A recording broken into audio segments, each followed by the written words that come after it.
Welcome to Rochester Regional Stadium for a matchup in the section playoffs between the Rochester Lourdes Eagles and the Zumbrota-Mazeppa Cougars here on a pretty rainy night. I think they're going to get the game started a little bit early, Dave. Sounds like we got some storms coming in from the south, and we'll see. Hopefully we can get a full football game in tonight. Yeah, it'd be unfortunate. You know, it's tough to reschedule these games at this point in the season because of other sports too. You know, a lot of these officials that we have for football crossover, they also do volleyball, and those playoffs, those section playoffs have begun as well. So I know it's going to be important to get this game in tonight and get as far as they can and then see what happens. But there's some weather to the south, a little weather to the north, and right now we're sort of in the slot. Yep, and you're seeing here the traditional start of the playoffs where both teams line up on the hash marks across from each other, and I believe they go across and shake hands. Remove your headwear. Honor America with the playing of our national anthem.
Again, we're here at Rochester Regional Stadium here in a kind of warm but rainy October night. Very strange weather, very strange. But like I said, hopefully we'll get a game in. And I guess, there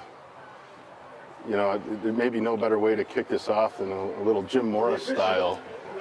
Playoffs. So we got the number 2 seeded Eagles against the number 7 seeded Cougars, like you said, Andrew. And it's a rematch from just 11 days ago. But I think you might see a little different scheme tonight from the Cougars, and maybe a little bit from the Eagles too as well.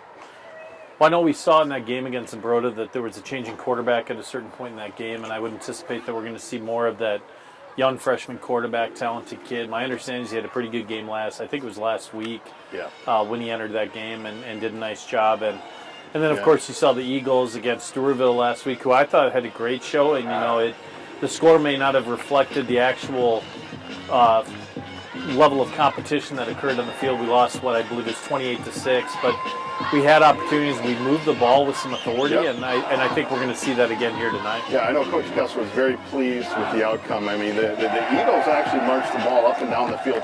Might have been one of the best offensive games. It didn't necessarily show in the score, but that really was more a reflection of their inability to punch it in once they were in the red zone. But they dominated time of possession against the Tigers, and I think they were pleased.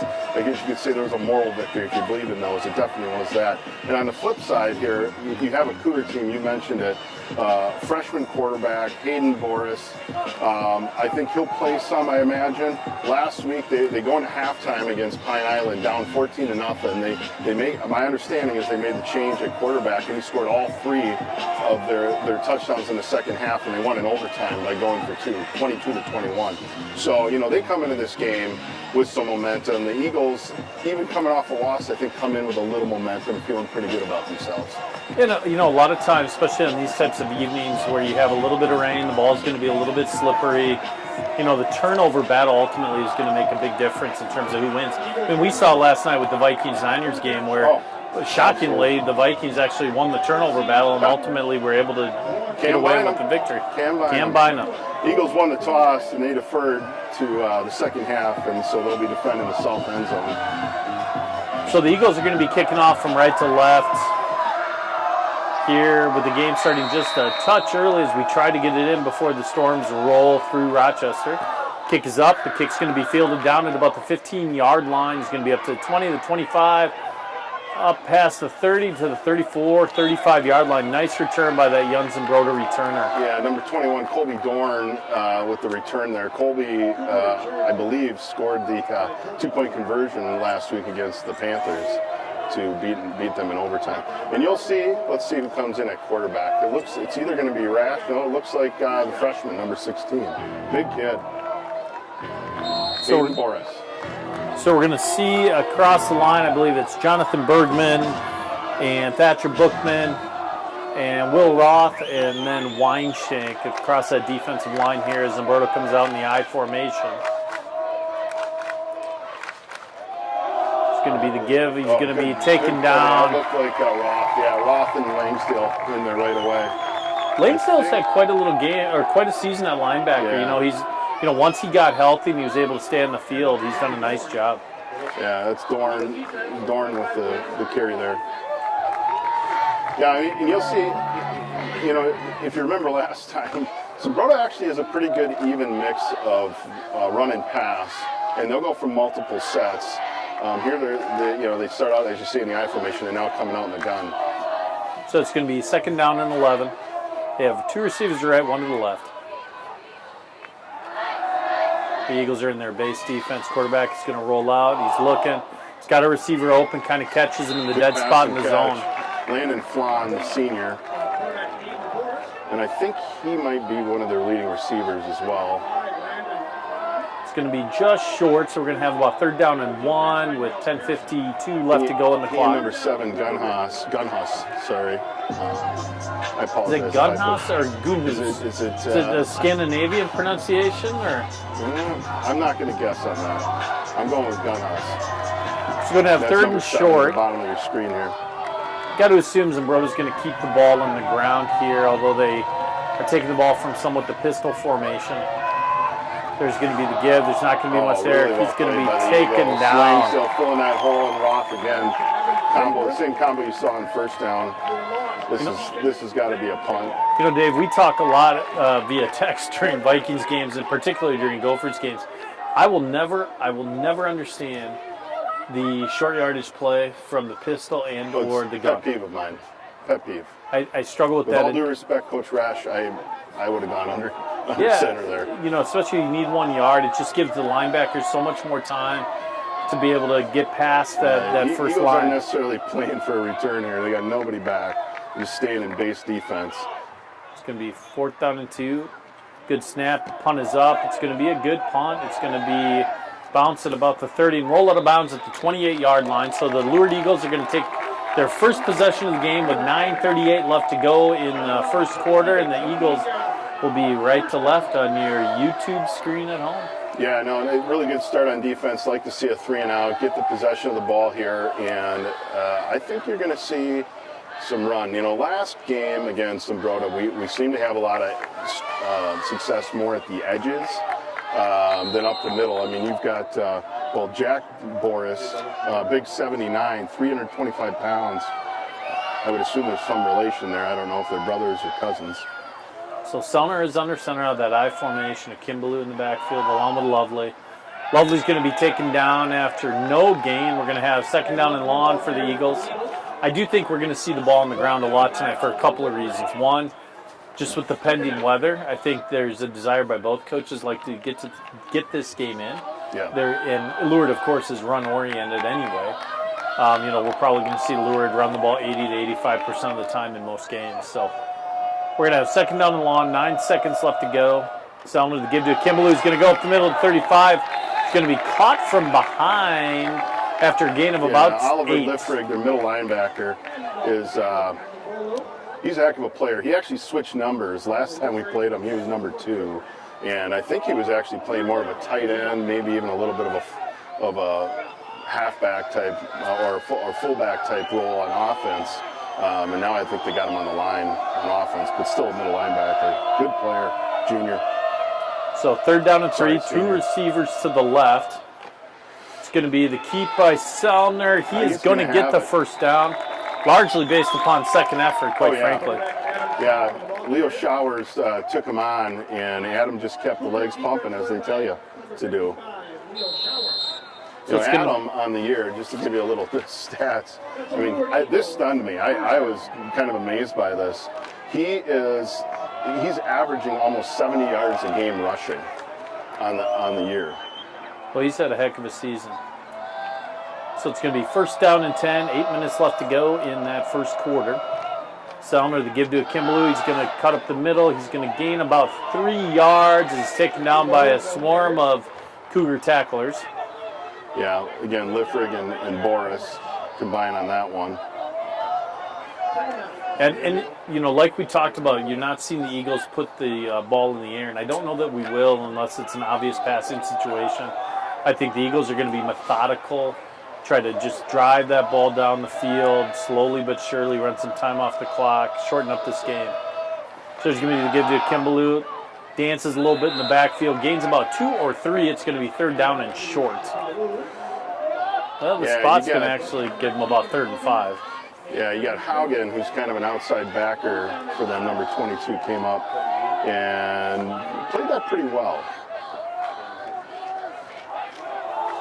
It's important down here for the Eagles to keep the chains moving. Stay on schedule, as they would say. Going to have one receiver left, one to the right. Sumner under center. He's going to have the keep. He's going to take off down the field to the 45, to the 40. Cuts back to the 35-30. Stays on his feet. Continues to get down to about the 19-yard line. What a great run by Adam Selner. Yeah, you know, you've seen it all year with Adam. He just runs hard. It's very rare that the first guy can take him down. And then I also really like seeing him when you've got when you got a Gunhouse coming up behind him trying to strip the ball, that he covers it up. Just a really solid run by Adam. Yeah, Adam is a load, you know, to take down. We saw it in the Pine Island game. He had some keeps where he just, you know, ran through some tacklers, and we've seen it kind of game in, game out, quite frankly. You know, right now out there, other than being a little bit wet, there's some beautiful conditions for the game. Yeah. It's We're going to have steamy. 2 receivers to the right. Selmer's going to drop back. He's going to look. He's got a receiver. Nelson. He's going to make the catch. No. Oh, they're going to say he missed it. Would have been at about the 1-yard line.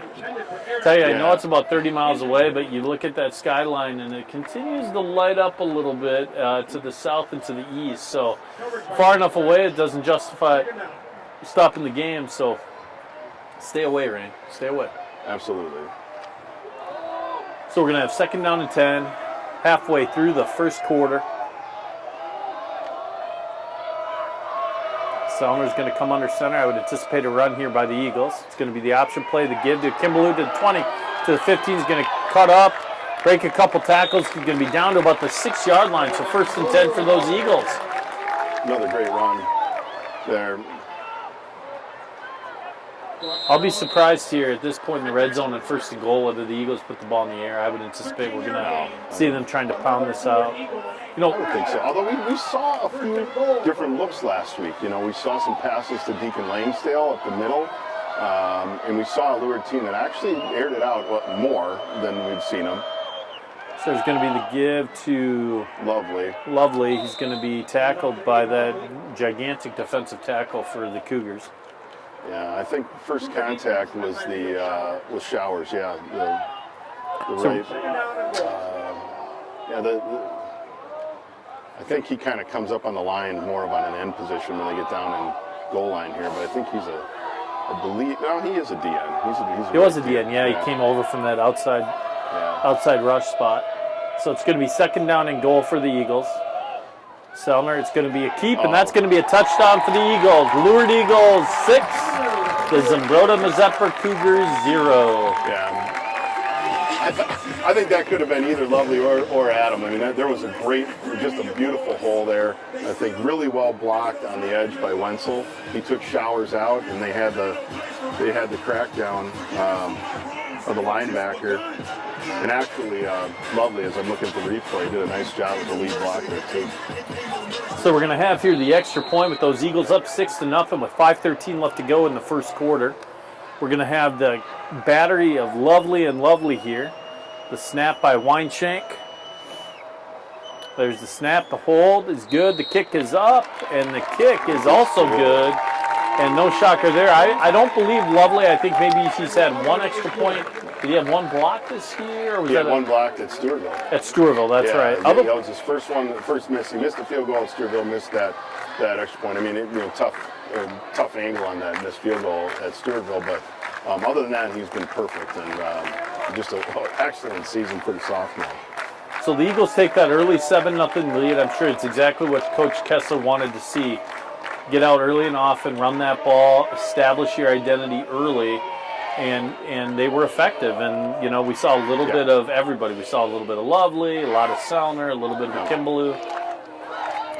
While we're waiting for the kick, I should mention again, shout-outs this week. Again, if you want to shout out, you can text 507-410-4077. And then my first shout-out goes out to some family of a Zumbrota-Mazeppa player, number 12 senior Ben Helfer.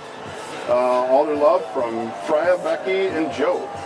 If you happen to be watching from a really nice location with nice weather, take a photo and send it to Mr. Peterson at that number. Fantastic. Let's see where you're watching from. You know, at halftime today, we're going to have a special guest, Jason Feldman, one of the great writers for the Post Bulletin, is here covering the game like he is. I mean, you know, those guys for the PB, I mean, they work harder than anyone. They really do. I mean, every night they're going. So there's going to be the kickoff to the 10-yard line, fielded by Zumbrota-Mazeppa to the 25. Nice little Owen. cutback. Number 4, Owen. You know, I think that was Lovely that came up on the hit. I always struggle a little bit with the numbers, but that's what it looked like. Ed Lovely with that tackle. You can also use that number to help us with pronunciations. I think the last time we played Zumbrota-Mazeppa, I mispronounced the quarterback's name, and as I was walking in tonight, I happened to catch some of the coaches, and they corrected me on that. They let us know. Oh yeah, really nice guys. So with 5:05 left to go, Zumbrota's got their second possession of the game, down 7-0 to the Eagles. They're going to come out in that shotgun formation. He's going to drop back. He's going to look left. A good pass rush. He's going to scramble a little bit. Good hard run by that young quarterback. That's impressive. He's a load. I remember watching him. I think I mentioned this the last time we played them. I remember watching him in junior high pretty much dominate the game. He's going to be a good one for 4 years. I mean, you work hard preparing for these broadcasts, but have you been going to junior high games for years? Well, in preparation to watch my kids. To watch your kids. Clear. Okay, fair enough. Yeah, fair enough. My preparation does not. I mean, I don't know. I mean, I'm not. I mean, you know, I mean, I know you're a dedicated father and I mean, the an on-air talent, the millions but that they pay us to do this, you know, I know, it's you got to put a little effort into it. Do we get a write-off out of this or anything? I So don't think 419, it's going to be the give. He's going to be taken down. It's going to have about 5 yards left to go. It's going to be about 3rd down and 5. I assume here with Zumbrota, it's sort of the opposite of the Lourdes Eagles. Would not surprise me if they don't put the ball in the air here, you know, versus the Eagles, that if, you know, in this position, it'd be highly unlikely that we throw the ball. Right. Not trying to give away any secrets, Coach Kessler, but, you know, and I'm sure teams have watched your film. So 3rd and 5 with 3:46 left to go. That clock continues to tick down here on this Not in the pistol. potential weather night. There's going to be a snap. He's going to step back. He's going to look left. A little bit of scramble. Just a little high. Had a receiver open over the middle. That's a tough throw. You know what that throw reminded me of? It reminded me a little bit of when Brock Purdy last night stepped up on the first interception. You know, kind of overthrew it, I think, to Cam Bynum. And, you know, first of 2 important interceptions. 34 Arndt was coming across, and he was open, and just a little bit sailed on him, I think, for Boris. I think he'd like to have that one back. So we're going to have 4th down and 5. Zumbrota's going to come out again in a punt formation. This time we do have a returner back, Max Peterson. He's going to line up at about the 30-yard line. Probably less likely for them to try to fake. It's going to be a nice punt. It's going to be fielded by Peterson at the 35. He should keep running for a touchdown, and then they could review it and find out if it was an illegal fair catch signal. It's interesting. Let's just be clear, as I'm wearing my Gopher gear tonight for this broadcast. I would have prepped more for this game, but I was busy eating bacon, like lots of bacon. Lots of bacon. I had to. I'm even getting some texts from people saying, "Go for gear. Where's the Lured Eagle spirit?" Hey. I'm not gonna lie to you. I came from work and this is what I wore. Because I'm such a professional lawyer in athletic gear. And we did get I will wait till after this play. Oh no, there's going to be a fumble. Nice job by Sellner recovering the fumble. I did get a text message from Steve Strickland that he does not. I have the ugliest quarter zip I've ever seen, but he is just bitter about what happened on Saturday when the Iowa Hawkeyes and their prolific scoring offense had 2 yards in the second half. I mean, that's how I remember at least. Oh, we got a shout out here to Mrs. Seeger and Melissa Barber. They're watching the game from home on the big screen. I love it. Staying out of the elements. So there's going to be the run by Kimball. He is one strong young man. He's going to gain about 2 or 3 yards. Yeah, so you're going to have 3rd and 7, 3rd and 8 here. Probably a passing down, although you never know with the Eagles. You never really know. It'll be interesting. Against Stewartville, we saw this in that game where they hit the tight end and they took a couple shots to the tight end over the middle. Yeah. And this is one of those opportunities. You got 3rd and 7. If he can sit down in that Zumbrota defense, there might be a chance. To blitz a lot, and that play, depending on how they line up. Now it looks like they're going to have number 7 kind of zeroing in on Langsdale. Yep. Sellner's going to drop back. They it. double team Langsdale. He has got Heindel just overthrown, just out of his reach. Heindel had him beat. We're going to have 4th down. Just Adam needs to get a little more air on that. Give him a little chance. And first of all, I do have to apologize for saying Mrs. Seeger, but I do apologize because I do not know your first name. But I do see you in the photo that I was sent by Melissa. But we're glad that you're watching from home. Shout out to Grandma B and Papa Buzz in Red Wing. Here we go. Adam Sellner is going to be back to receive the punt. It's going to be 4th down and 7 with 2 minutes left to go here. He just gets it off, but a heck of a kick. There's going to be a fair catch signal. He's going to fumble. It's a muff, but he's able to recover the muff punt. It's going to be taken down at the 23-yard line. So let's talk about that Iowa Hawkeye play on Saturday, just for those Hawkeye fans watching from home.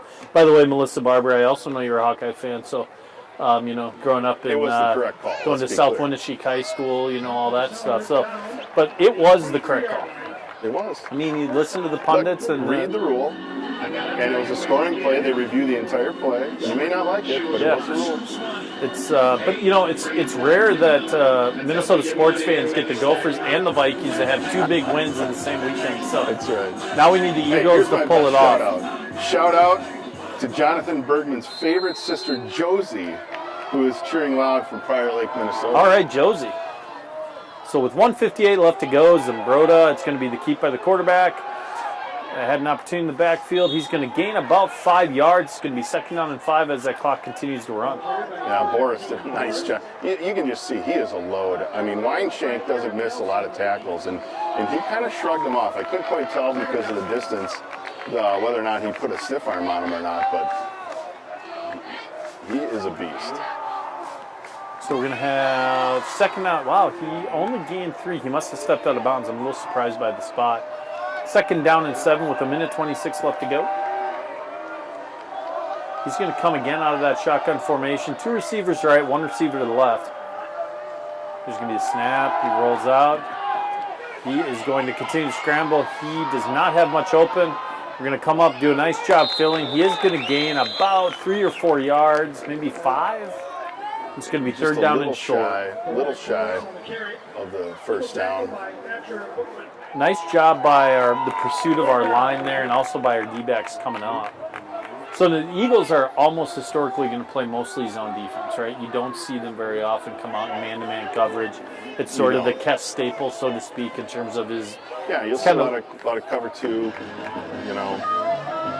we give him a hard time for being Tom Osborne on offense. I think he's like Leslie Frazier on defense. Yeah, it's a Tony Dungy, Leslie Frazier.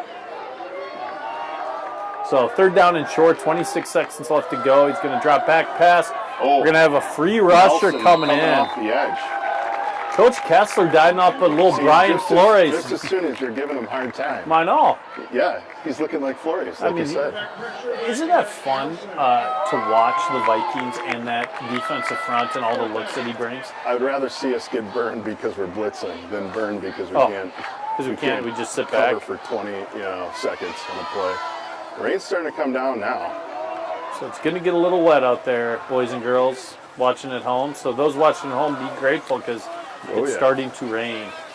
So we're going to have 4th down and short. Zumbrota's going to come up for the third part of the evening. Max Peterson is going to be deep. It's going to be a kick. It's going to be a short kick, probably not fielded. It's going to roll, take a Lourdes Eagle bounce and be down in Zumbrota territory at the 49. Yeah, you start getting these conditions and I don't know that you'll see a whole lot in the air. I think it's going to be all about ball security. I got a shout out, speaking of staying warm and dry, to Maureen Mo Lawson at home and staying dry in a picture. I love it. It's fantastic. Who is that? Mo Lawson. Mo Lawson. Yeah. Shout out from Wade Park, Grandma Judy and Grandpa Linus.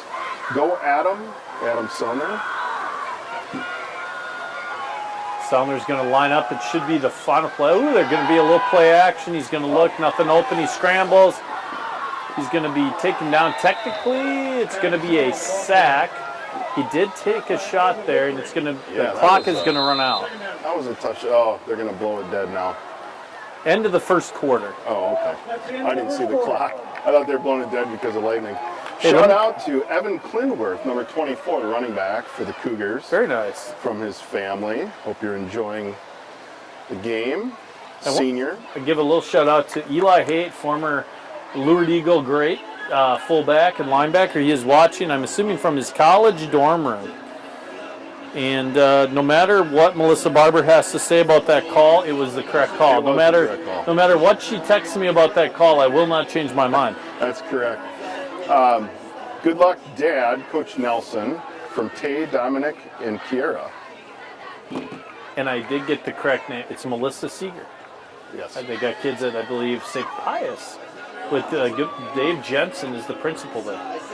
Well, they also have a high school kid. Yeah, Michael. Go Eagles from Ryan Bookman in Waverly, Iowa. First game he's missed this season, so unfortunately. Waverly, Iowa. They used to be in our conference in Decorah, the old Northeast Iowa Conference. Is that 7-man football? What is that? But first of all, that is not 7-man football. Okay, that is the second highest class in Iowa. It's not the big school. Did you actually play with a pig? Yeah, it was true. Our footballs were truly made of leather. They were actually pigskin. Actual pigskin. There's going to be the keep by Sellner. Nice run. Good hard run again. He's going to be taken down after a gain of about 5 or 6. Shout out to the ZMT from the whole town of Mazeppa. I like it. Yeah, I like Mazeppa. Absolutely. Mazeppa's a cute little town.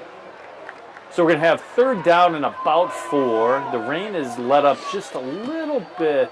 You notice that was a very quick time between the first and second quarters. I anticipate, and I'll be curious to see what the rules permit, but I anticipate we may have a very short halftime. Oh, yeah. So 3rd down and 4. Adam Sellner under center. He's going to run the option. The pitch to Kimball. He's going to get to the edge. He's going to be down the 35 to the 30. He's going to run out of bounds at the 25-yard line. Nice run by Kimball for another Lourdes Eagle first down. Yeah, he just got the edge, and Austin Gents really couldn't quite catch up with him until the very end there. But just a clean play. There really was nobody there. Yeah, he had a lot of opportunity out there. And I tell you what, when a Kimball gets out into space like that, he is dangerous. Yeah, he's got track speed, as they say. He's a load to bring down. So we're going to have 1st down and 10. That clock continues to tick away in that second quarter. Sellner. It's going to be the counter. Nice job. Nice run by Lovely. It's going to be a gain of about 5. You know, I just love the way Ed Lovely runs. It's just straight ahead. Mike Allstott, how about that? Mike Allstott. I love he didn't quite have Allstott's body frame, but. Yeah, I'm trying to think. You went with Mike Allstott. You didn't go with Jimmy Kleinsauce or some sort of Minnesota reference? You know, my in-laws are from Lafayette, Indiana. What about Rick Fenney back in the day? Rick Fenney. So we're going to have 2nd down and 5. It's going to be the give to Kimball up the middle.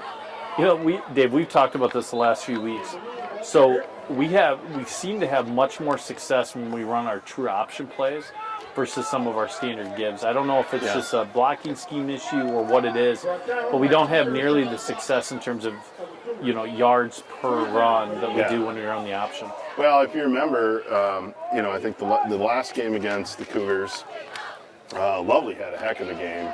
I think he might have had 3, 4 touchdowns, something like that. It was a lot. Yeah. But I think you're right. But I think that it's almost like the option sets up the dive play. There's going to be the give on the counter. Lovely. It's going to be to the 5. That is going to be a Lourdes Eagle touchdown. The Eagles are going to take a 13-0 lead with 9:25 left to go in the second quarter. You know, you saw the counter 2 plays ago going to the left, and they run the counter back to the right here. I mean, just really well executed. You've got Weinstein coming down in the down block, and Lovely was just wide open coming through that hole. Excellent start. So we're going to have the Lovelies come up again for the extra point with Weinstein snapping. 13-0 lead by our Eagles.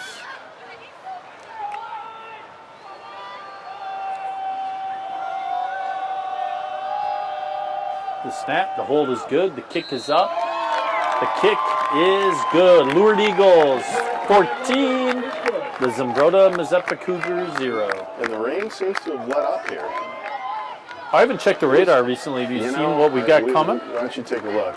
I'll give a few shout outs. Shout out from the Williams crew. Please wish our son Isaiah happy Sweet 16.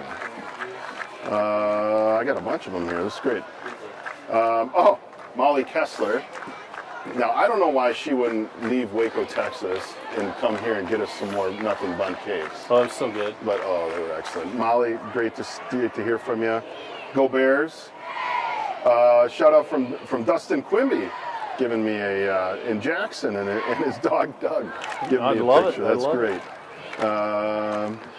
Shout out to the Lourdes Eagles and Robert Baldwin from the aunts, uncles, and cousins in Door County. I think we get them just about every week. I love it. And they tune in. They taught us how to say that name. There's always room on the Vikings bandwagon, by the way, over in Sturgeon Bay and Door County. You know, it seems like your Packers are going the wrong direction. Who else we got? Oh, shout out from Gulfport, Mississippi. Oh, look at this. A pool and lights. Oh my, that's where we need to be. That makes me actually really sad. Greg and Shelley Week cheering for number 76 Sam Week. So Zambrota's going to field the kickoff from the 5-yard line. He's going to have a little bit of an opportunity. He's going to get up to 20. Ooh, nice job. Shifty move there by Dorn. That was impressive. That was a nice little run. Some quick feet there. I just found out I got a text message too. Poor Melissa at home, Melissa Barber. But rumor is that she's also a San Francisco 49er fan. So, I mean, it was a tough Saturday and Sunday for Melissa. But well, hey, maybe we'll bring you an Eagle win, and you can, forget about your previous loyalties.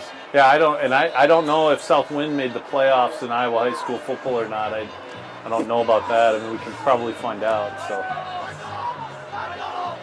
So we got Michael Love coming into the game. He's coming in at defensive tackle with the Eagles up 14-0. It's one of those games too, and where the hope and the goal is that everybody comes out healthy, right? And you saw it coming out with Jonathan Bergman wearing number 5 tonight. We saw a change in numbers. I thought he might start at quarterback, but with that number. No? Nothing from Dad over here? Dad doesn't talk much during the broadcast. We've tried to get him to interview him. Well, he didn't really like you a whole lot. I mean, he talks to me, but. Well, he, as a Golden Domer. Oh, the Golden Domer. Although they dominated Caleb Williams, that was an impressive showing by those Irish. Shout out to Grandpa Darwin and Grandma Mary. Shout out to their grandson Tate Rash. Play hard, go ZM. They're watching from home. Glad to have you join us. 2nd down and 8 for Zumbrota. They're in the shotgun. He's going to drop back. He's looking. There's not a lot of opportunity. He catches the tight end, I believe. Yeah. That was Baxter Arndt with the catch. Coming off the middle. He's only a sophomore. That kid's got He's got a sturdy frame there for a sophomore. Yeah, you've got, Dorn's a junior. He'll be coming back next year. Haugen, I think I mentioned, plays D. He might get on offense too, I'm not sure. But Arndt's a big kid. So we're going to have 3rd down and 2. 7:53 left to go. We've seen Zumbrota throw out of a lot of these formations. We're seeing him throw the ball more. Probably because there's not a lot of room on the rushing lanes. He is going to be taken down for no gain by Will Roth. It is not, but he's taken down hard. There just was no room there on the option. Yeah. And what a season Will Roth is having. I believe he was the Defensive Player of the Year last year, right? I believe that's true, yeah. In the district? Is it district or the conference? And I'm not sure that he should be the back-to-back Defensive Player of the Year. I mean, he's just been a force. He's so quick. He's so strong. You probably can't hear it at home, but they just played Wrecking Ball over the speakers, so you got to love that. That's exactly what he is. So Zumbrota's going to punt. It's going to be fielded by Max Peterson at the 41-yard line. He's going to have a little opportunity. Nice moves with his feet. Look at that, to the 45, to the 50. He's going to come up the middle. He's got an opportunity. 30 down to the 25. Great punt return by Max Peterson. Good return, son. I like to see him field that punt. He's had a little struggles earlier where he's not, timing that punt right, and he's starting to get a little bit of his legs under him. That was a great punt return by young Max Peterson, a freshman on this team. Puts the Eagles deep into Zumbrota territory again I believe they're going to spot at the 25-yard line, with the Eagles up 14-0. So it's exactly what you want to see. Flip that field position, give us another opportunity to put another score on the board here in the second quarter. Yeah, this is exactly what Coach Kelsey would have dialed up if he could have asked for a first half so far. So they look like they were going to run a little bubble screen. Or just a little, nice. Yeah, I think it was a bubble screen. Zumbrota did a nice job of reading it. Heino, who's in the slot, kind of backs up and just starts heading, towards the Zumbrota sideline. I don't know why Adam didn't pull the trigger on that. It looked like it was there, but something he didn't like. It looked like if you look though. Yeah, I guess it might have been covered. Great job by that D-back. It looked like Landon Flan, number 5, actually, as I watched the replay. Kind of sniffed it out. Probably the right decision by Adam. So we're going to have 2nd down and about 5 for the Eagles. Straight give to Kimball. He's going to be taken down for a gain of about 1. We're going to have 3rd down and 4. There's Baxter Art again. I assume we're either going to see us throw the ball and or run a little option. Shout out to Kathy Wright watching from her back deck in Alabama. All these people down south. I know. Well, now the rain's coming down hard again. That rain is coming down with 5:36 left to go here in the second quarter. Sellner under center, 3rd down and 4.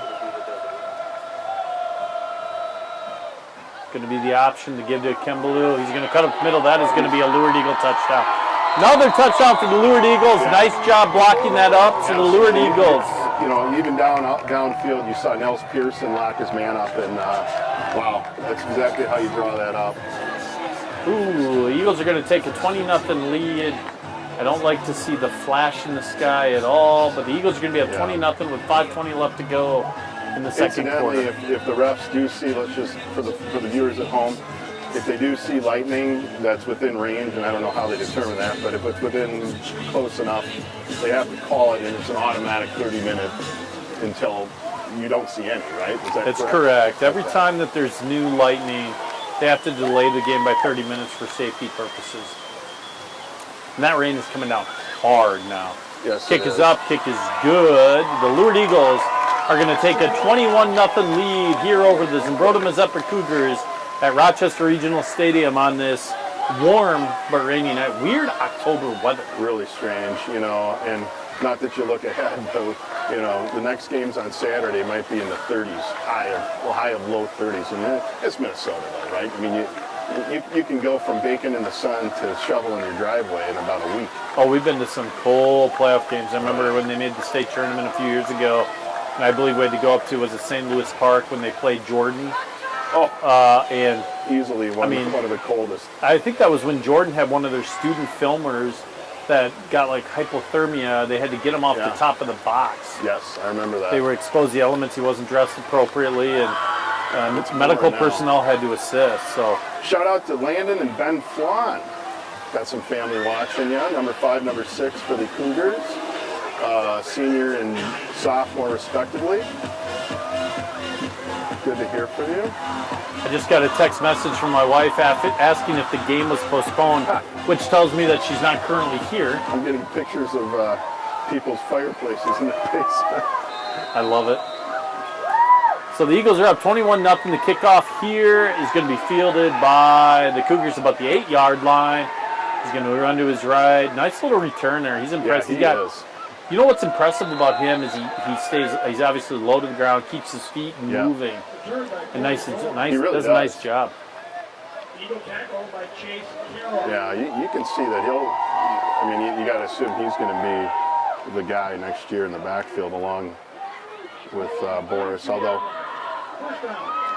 so it looks like we got Sutton Fix coming in at linebacker for Mardishe Pearson.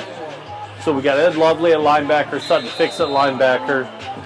And we have Trevor Heindel and Nels Pearson at the corner positions. We also have Langsdale at linebacker. Okay, now we got a quarterback change. This is Rash. I don't know why I want It's going to be the snap. It's going to be the give to the deep back. A nice little run going forward. That is the Dorn kid, I believe, correct? Yeah, nice little run. I tell you, that's a kind of a tough spot. Sure looked like he had another 2 or 3 yards on that play. I'm not here to criticize the officiating, but that seemed like a rough spot for the Cougars. I love officials. Oh, I do too. I mean, right now I love officials, Yeah. particularly those in the Big Ten. I would just say that. I think the high school league should really consider having us as their replay officials for the state tournament. I think we'd be pretty good at it. You know, I'm just saying, particularly if there's a question about an illegal fair catch. So 2nd down and 5. It's going to be the give to Dorn again. He's going to get to the corner. Oh, nice hit by Selmer. Taken down after a gain of about 3. We're going to have 3rd down and short for the Cougars. So I think on 3rd and short, you're going to see Love come in for Bergman. Number 78, subbing in, and now looks like Pearson maybe coming back in for Fix. Probably just a little bit more of the, down and situational substitution. Shout out to senior Caitlin. She's a manager for the team, but she's saying it from her family. Sorry, watching her get wet on the sideline. We just got a correction. That game was not in St. Louis Park. It was in Hopkins, which is right next to each other. But yeah. It was that Hopkins game, and boy, was that cold. That was one of the coldest football games I've ever been a part of. Absolutely. So they're going to see a timeout. I believe that was by the Cougars with 3rd down and short here. Shout out to Grandma Patty and Great Grandma Keeney, to Jonathan Bergman watching from Maple Lake. Shout out to Mr. Snyder's, Coach Snyder's kid from Lourdes High School. Oh, I love it. Robbie. Glad you're joining us. My daughter loves him as a teacher. Loves him. My kids don't talk to me, otherwise I'm sure they would. Well, she rarely does, so that must say something if she's complimenting a teacher to me. Grandma and Grandpa E watching from home. Go Eagles. Grandpa Moni Fix watching from Owatonna. Moni, how you doing, Moni? Good to see you out there. Yes, watching her grandson play linebacker tonight. And you can see those players are getting wet. Shout out to the Zumbrota-Mazeppa Boris brothers from your fans in Apple Valley. Oh, wonderful. So they are brothers, I take it. Okay. So they're the center and quarterback here. It's the athletic family. Yeah. So we're going to have 3rd down and short here with 3:40 left to go in that 2nd quarter. Going to see him out of that shotgun formation again. The Eagles, they tried to get him to jump. It looks like they're coming off the edge, and Deacon's coming up. It's going to be the give. No, he's not going to get it. He's going to be short by about a yard. It's going to be 4th and short. I'm not so sure if you're Zumbrota, if you don't try to convert here, to be honest. You know, it's do or go home. I mean, at some point you got to make a first down here. I would think they would. Yeah, I don't know that there's a lot of downside. Punting at the high school level is going to typically flip field position by 30, 35 yards. I mean, I would at least do a hard count and take a timeout, even if you're thinking you're going to punt. So here you go. Here's Rash under center now. I got a feeling you may see a quarterback sneak, although it's a long one. He didn't. He did not get that. That is going to be short. It's going to be Lourdes Eagle ball. Turnover on downs for those Eagles. Just excellent defense. You see Coach Kessler out there. He's excited. Yeah. You know, I think we got to talk to Coach Kessler, though, and the coaching staff. I mean, I think they had an opportunity for a Bud Grant moment here and not wear all this protective gear in the rain. I mean, he's getting soft in his old age. He does. He seems like they're getting soft. I mean, to me, I would. T-shirt and shorts. Yeah, Bud Grant would not have been out there with golf rain gear. Who was the former? I'm blanking on his name. The former assistant coach who would wear shorts in any weather. Oh, not Les Steckel. No, it was the son of. There were two. John coaches. Tierlink? No. I'm talking about a Lourdes coach. Oh, I know who you're talking about. It's going to be the give to Lovely. That rain is coming down hard again. I thought you were talking about some Viking coach. If you were comparing Coach Kessler to Coach Steckel, I mean that's rough. No, I mean, Steckel did not have what you would call a long and illustrious career. No, I mean he brought that military style to training camp, and it didn't go so well. That's right. And then we had the Jerry Burns era after Bud Grant came back, and I mean there's a press conference we cannot play on this broadcast. Yeah. All-time great, as good as Jim Mora playoffs. Oh, incredible. There's going to be the option to Akimbalus to the 35 to the 30. Whoa! Hello, Caleb. Wow. I feel actually bad for that tackler coming up. That was powerful run. Yeah, he got the full force there, but what a run by Caleb. That was impressive. The Eagles are going to have a first down deep in Zumbrota territory. I mentioned it during the play. There was a key kickout block right at the beginning. You had Lovely. Yeah, you had Keegan Haugen coming out to make the play, and Lovely kicked him out, and Akimbalus just snuck right in behind him, sprung that one. So we're going to have first down and goal for the Eagles. It's going to be the give to Akimbalus. He's going to cut up the middle. That is going to be a Lourdes Eagle touchdown. 27-0. The Lourdes Eagles have taken further their lead in the second quarter up to 27-0. We're going to see the extra point team come on here shortly. Yeah. I mean, Caleb running hard. That touchdown run, I think I'm going to watch the replay here. It was really well blocked, actually. He didn't get touched until he was at the half-yard line. Thanks to Coach Dave Jensen. The coach was Jake Lilla. Yes, you remember Jake? And Jake, then his father was a coach, longtime Lourdes coach. Great. Yes. I mean, it was great when they were in the program. What a wonderful job they did with the kids. He was just the best. No, it didn't matter how cold it was. Oh, it was shorts. He always had his shorts on. So that is going to be up and good again. Lovely with another extra point. The Lourdes Eagles are going to be up 28-0 with 1:45 left to go in the first half. Shout out to Luke Heindel from Grandma, Grandpa, and Auntie Barb. Coach Jensen said, he sent me a text. He said the coldest game for him was in 2014, that St. Cloud Piers game. Okay. That was up in St. Cloud. That was the miraculous 2-point conversion. Sure. But I got a great shout out. Shout out from Lauren Larson to Mr. Larson. Can't wait till he gets home to get the kids to bed, Jack and Olive. That is fantastic. That is wonderful. Lauren Larson, volleyball coach, has done a tremendous job with that volleyball program. Yeah. She's really improved the numbers in that program, and looking forward to a lot of good years in front for her. Sort of a dynasty. Her father was sort of the kind of legendary coach over at Winona Cotter, Pat Bolin, and Lauren's mom Laura has helped with the girls program here at Lourdes, and has been an absolute asset. So we appreciate them being in the system and Coach Thanks for Larson. watching. So there's going to be the kickoff. It's going to be fielded off the bounce at the 10-yard line. Sort of fumbled a little bit. Nice job. Nice little return. It's going to be taken down. I think that was a Kimbaloo on the tackle. Yeah, just kind of got a hold of his jersey and threw him down. Shout out to Destin Olson, number 87, a sophomore on the Eagles, from the Stewartville family.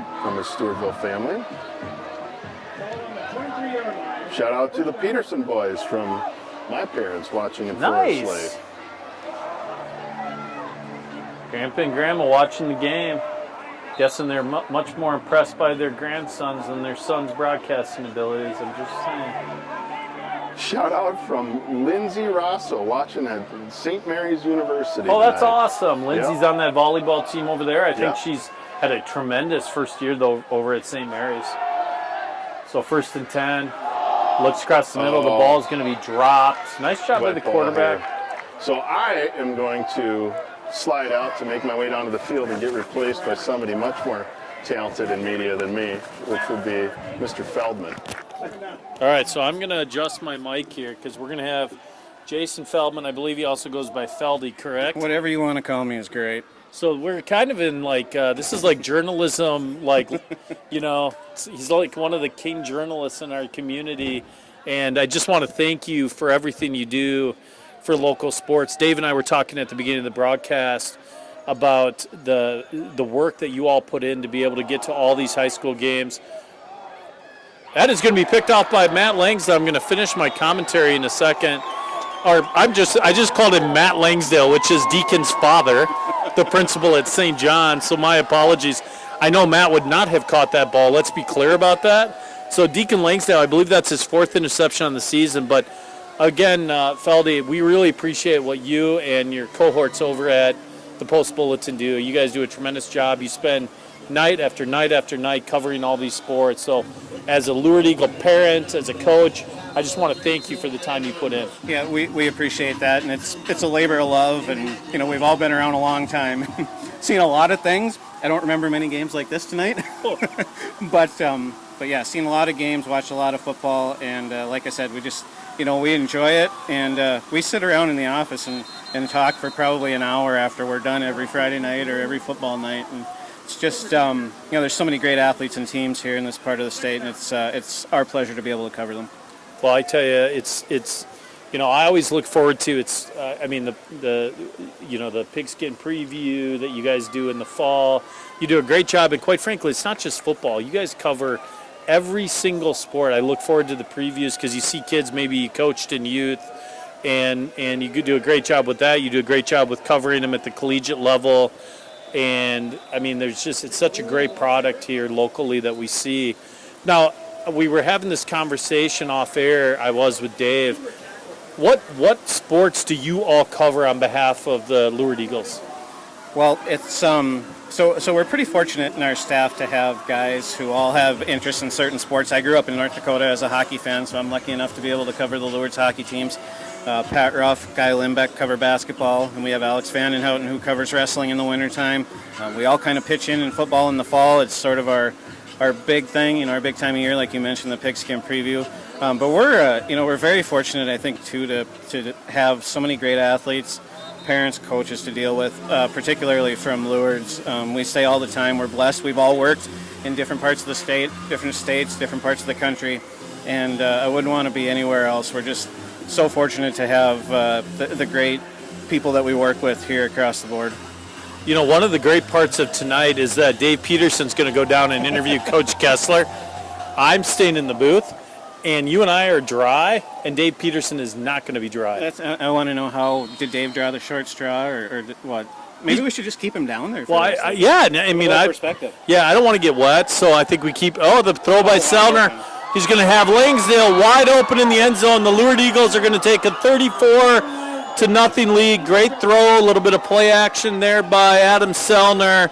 Does a nice job. The Eagles are going to take a 34-0 lead here in the second quarter. We're going to see the lovely battery come up and as the holder and the kicker, and see if we can extend this lead to 35-0. Now, Feldy, maybe you know the answer to this. Do officials at the high school level have the ability to shorten a halftime in weather like this? So I think what we've seen in the past, I'm not positive what the exact rule says, but just going off of experience, I think what we'll see probably is the officials gather both head coaches here at halftime and say, what do you guys want to do? What's in the best interest of the players on both sides and the best interest of everybody here. Yeah, I believe, if I remember, and I don't remember how many years ago, it was before my son was in the program, but it was probably 7 or 8 years ago. I feel like there was a weather issue in Cannon Falls, and that came up, and I thought the coaching staffs came together, and I think that was they may have even called that game because I think Lourdes was quite a ways up. We saw it earlier this year, too. I think it was Byron, if I remember correct. I'd have to go back and look, but they were playing a road game early in the season where the weather was pretty similar to this. Byron had kind of dominated the first half. The home coach came to the officials and said, hey, let's talk. Ben Halder, the Byron head coach, went over, and they just both kind of agreed that that was enough. So I don't know if we'll see that here tonight, but it's certainly a possibility, maybe at some point in the second half, too. So you get to watch high school football all over southeast Minnesota.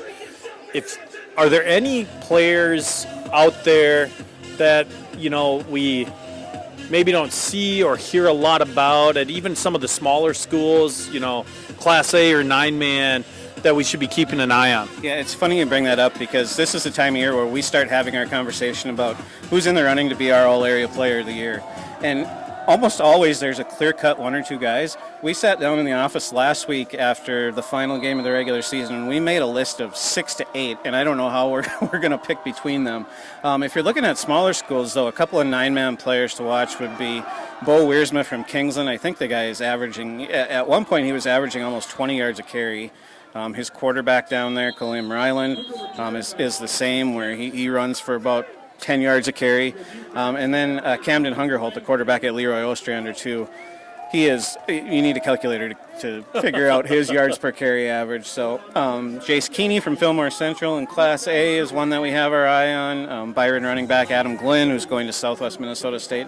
It seems like every fall we are just blessed with so many fantastic players in this part of the state who either go on to college, some don't, some are just great high school players, and that's okay too. But we're so fortunate to have so many good teams, so many good athletes, and it's fun for us too as reporters to be able to go up to the Prep Bowl to cover state tournaments. Yeah. That's the fun time of year that we're getting into now. Yeah, and I think people forget how good 9-man and A football is, and especially in this area. Absolutely. I mean, every time you look at the state tournament year after year after year, obviously, for example, we had Grand Meadow and the dynasty that they had, right. and it's a fun brand of football to watch, quite frankly. It really is, and it seems like every year, whoever comes out of this section in 9-man is either a contender for a state title or wins the thing. Like you said, Grand Meadow did it for years. Spring Grove has had a couple of turns. Lanesboro has had a couple of turns. This year it looks like it's Kingsland's turn, maybe. They still have to get through the section, which in 9-man football you can never be too sure because teams seem to score at will. But again, I'm sorry. No. Just listen. It looks like they're cutting down the halftime. Yeah, and I think we may have missed Coach Kessler. He walked right past Dave Peterson. So my day is actually complete now because this is fantastic. Dave went and stood in the rain, was unable to get the interview with Coach Kessler. So it gives me more time if you don't mind staying on this halftime. Absolutely. He looks like he's trying to get Coach Kessler back out into the rain. I've got a question I want you to ask Coach Kessler for the PB article if you do one about this broadcast. It looks like Dave's trying to get him back out there. Here we go. So we're going to pause up here for a second while they do the interview. You guys are lucky. Hey, you know what? We all agreed up there that you coaches need to toughen up a little bit. Get rid of this rain gear. Come on. I mean, your players are suffering through it. But anyway, what a half. Oh, absolutely. We love it. Best half of the year. And we'll take it. Not a whole lot of mistakes. I didn't see any. I'm extremely proud. And I think last week really helped us, playing a really good team and really woke us up in a lot of different areas and really executing well. We'll move Wine Chick inside the guard. It's really been a big change for us. Right. And but overall, are they going to shorten the halftime here? Yeah, they did. Already to 10 minutes. We'll be out quick. We'll be out quick, and we'll see. But we just got to keep playing football, though. Yep. Oh yeah, football. I'm just really impressed with the first half. Just got to keep it going. Yeah. Okay. So, thanks, Coach. So that completes our halftime interview with Dave Peterson and Coach Kessler. So again, I've got up here in the booth Jason Feldman with the Post Bulletin. And so, we were talking about earlier, I looked out on the field, and that Lourdes Eagles coaching staff is, they got all this rain gear on. They got all their players in their jerseys. I think it's not very Minnesota-esque. I expect more from Coach Kessler, a little bit more of the Bud Grant style. I mean, don't you think Bud Grant would be out there in a T-shirt and shorts? Absolutely, and I was expecting that from Coach Kessler too. We're going to have to ask him about that after the game. That maybe can be the feature point of the article. Why do we have this rain gear on? Poor Dave's standing down there without anything. I could have at least sent my umbrella with him, but yeah, I mean the coach has got to be the old ball coach type guy, right? The Bud Grant guy who stands out there in 20 below weather with just a T-shirt on. I know. I've always wanted to relate Coach Kessler to more of a Bud Grant style. Now I like PJ Fleck, to be clear. I'm a Gopher fan, but wearing the rain gear is a little bit more PJ Fleck and less Bud Grant. Let's be honest. So coming into some of these section playoffs, we've got obviously all the way from 9-man football to big school. Are there any teams in the area that we should be on the lookout for that might surprise that, maybe aren't the 1 or the 2 seed in any of their sections? Yeah, I think just about every section has one this year. We can start. 9-man always seems to be wide open in that section. You could probably pick any one of the top 5 teams, and if they won, would we really be surprised? Probably not. Section 1 of Class A is the same way this year. You look at Rushford-Peterson as a number 6 seed. They've won 4 games in a row going into the playoffs. They're at Kenyon tonight. I mean, they beat Faribault BA last week, who was the number 2 seed, so, legitimately, I think any one of those top 6 seeds, again, would we be surprised to see them win? I don't think so. You keep climbing the ladder, that Section 1 of Class 2A. We've seen Dover-Iota this year against Lourdes. They beat Chatfield in the regular season. They beat Lourdes. They were beating Caledonia by 2 touchdowns in the 4th quarter. So those top 3 teams there with Caledonia, Dover-Iota, and Chatfield, that's going to make for another really interesting section. And honestly, the way Lourdes played against Stewartville last week, if that rematch comes to pass, I will be really interested to see what happens, because I think Lourdes did almost exactly what it needed to do last week in terms of controlling the ball, controlling the clock, trying to keep that Stewartville offense off the field. They just need to punch a couple in. Yeah, I agree with you. I was really impressed with the Eagles. They did such a nice job. I mean, I think they had, 4 drives of 10 or 12 plays or something like that, and they were able to, we had the early fumble, which gave Stewartville, the ball deep in Lourdes Eagle territory. I think they, 1 play and scored. So, but yeah, it's going to be fun to watch, and I'm even curious to see how Mayo does, in big school. I've been impressed. I've known Donnie Holcomb for a long time. Donnie's done a tremendous job. I honestly think it's kind of a shame that they've got to play in that big school when you look at the size of the classes for the Eden Prairies of the world. But he's done a heck of a job. He's got some really nice players that I'm very interested to see where Carter goes if he, follows his brother to an NSIC school. Do you know who does Mayo have in the first round? They go to St. Michael Albertville on Friday for a first round game, and Alex Vandenhouten, who covers Mayo, said he looked up a little bit about St. Michael. We don't know much about him yet, but he said just comparing scores look pretty comparable. I think we'll probably get a pretty competitive game. And the thing with Mayo is with that passing attack they have, the way Reese Grimsrud is throwing the ball, and you mentioned Carter Holcomb, Donnie's son, maybe the best athlete in our area. He's incredible. He makes some catches on a weekly basis that we just don't see in high school football around here. So you have to feel like they're never out of a game with the way they can kind of zip the ball around the field. So it will be really interesting to see what they can do in their first crack at a Class 6A playoff game. Yeah, I'm excited to see it, and again, I just want to thank you. I want to thank all the Post Bulletin staff for everything you guys do. We see you at games. We see you at state tournaments. The amount of time and effort that you guys put in covering local sports is incredible. The only thing I miss is I remember you guys used to have you guys did like an online or a podcast, like a pick'em. Man, I miss watching that. Is that ever coming back? It's on the to-do list. As our staff has dwindled, we've had to figure out different ways to do things, but it's certainly on the to-do list. That was one of my favorite things to do throughout the season back when Ben Fearson was our sports editor, just sit in front of a camera and talk about football for 15 or 20 minutes a week. So it's certainly on the to-do list and on the agenda, and hopefully we can bring it back by next fall. I love it. Well, I appreciate everything. Thanks again. Continue to stay dry, stay up in the press box. It's a design for you. You are the press. We're just a couple of goofballs that do a broadcast. I mean, I don't know if you saw it, but Kessler was going to even skip his interview. He just wanted to get out of the rain. And I mentioned, you can't hear my interview, but I mentioned to him, the comment about how the coaching staff needs to toughen up a little bit. And, why are they in rain gear and none of the other kids have any raincoats? I mean, come on, Kessler. Well, we're kind of hoping that Feldy asked him that question for the post bulletin. I think that'd be the first thing I would print is why were you not in rain? Why were you in rain gear and none of the players were? We'll make sure that's a big part of the interview. Yeah. Before I let him answer anything else. Yeah, I think it's sort of that Bud Grant versus Les Steckel, maybe. Which one is he? We want to know. Exactly. No, that's great. Well, no, thank you, Feldy, for everything you do. Thank you, guys. And all your hard work. Yeah, thanks for having me over, and thank you guys for doing this. This is great. Yeah. For fans to be able to watch the game. I've already had a couple people on Twitter tonight say thanks to you guys for doing this so they don't have to sit out in the rain. Oh, yeah, we love it. We love it. Crowd tonight, so unfortunately, Yeah, plus we're dry. It's worth That's true. I'll do this as long as I can stay dry. Absolutely. Thanks, guys. Appreciate it. Feldy. Thank you. I'll switch over with you here. But, yeah, no, so they shortened the half to 10 minutes to just, again, try to get this game in. I got lots of shout-outs here. Okay. Lots of shout-outs. I'm going to let you do that. So, first shout-out, and this is a big one, I hope he's listening, is Tucker Jensen, son of assistant coach Nick Tucker. Jensen, and former state champion Nick Jensen, I And should future say. Tucker, Lourdes Eagle. Future Eagle. Hope you're enjoying the game and the Eagles rolling it up tonight. I'm going to keep rolling here. I got lots of them. Shout out to Thatcher Bookman from Nairo Ski School, Apple Valley. I don't know what that means. Okay. Let's see here. Shout out to Leo Showers, the number 55, the excellent DN for Zumbrota, from their whole family in Mazeppa. Shout out to Trevor Heindel from his family in Wisconsin. Hey, I want to give a shout out too to Coach Scott Nichols. So, Coach Nichols was a longtime coach here at the Eagles. His son Zach plays at Augustana. He's this long snapper there.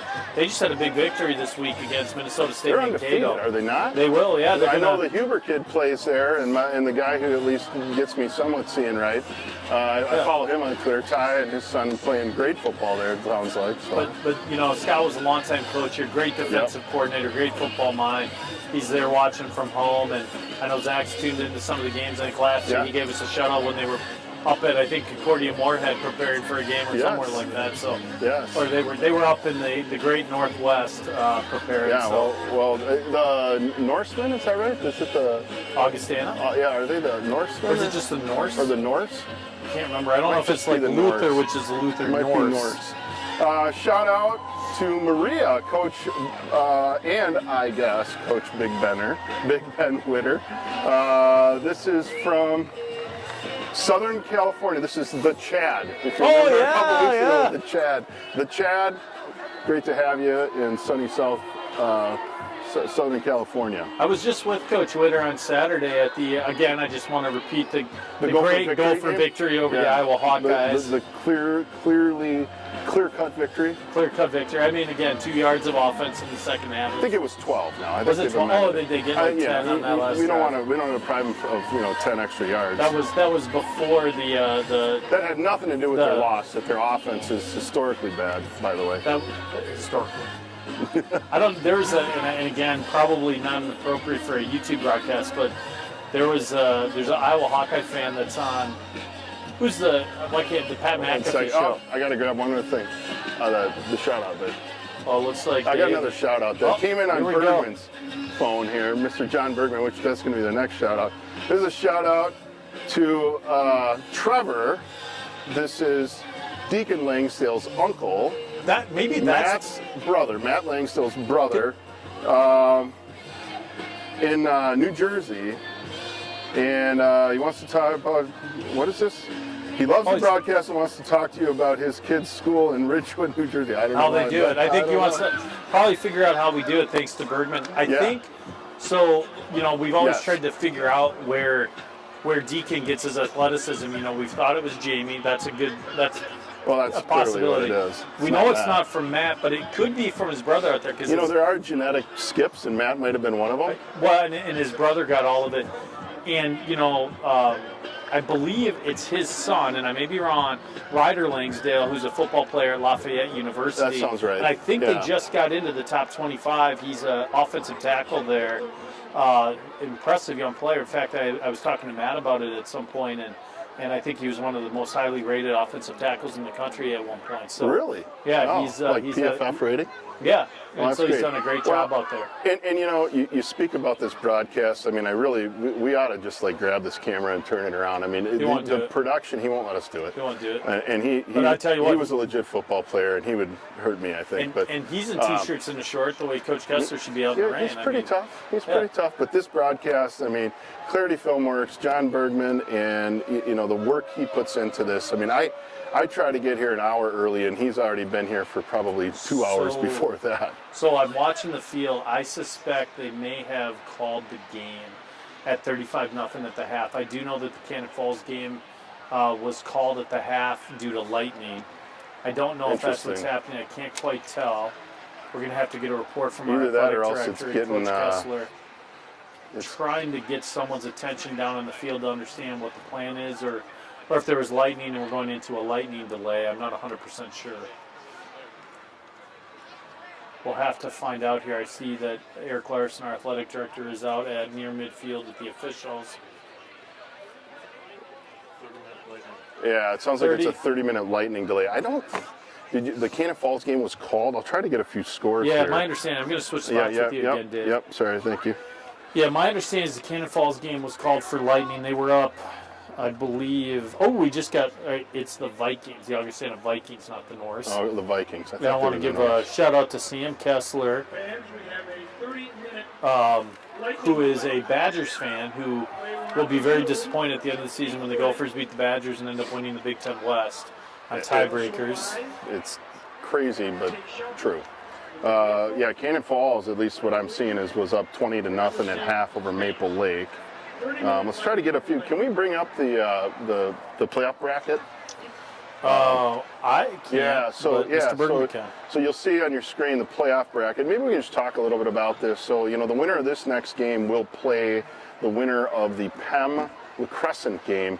They don't reseed, so even though Stewartville would be the #1 seed, if PEM were to win, if La Crescent were to win, Lourdes would still play La Crescent. I mean, assuming we hang on to this one, it's not a given yet. I don't want to get ahead of myself, but The odds makers would say it's yeah, about you would say, yeah, it's about plus 4,000. yeah. So, and that next game will be at 2 o'clock on Saturday. I think that would be here, correct?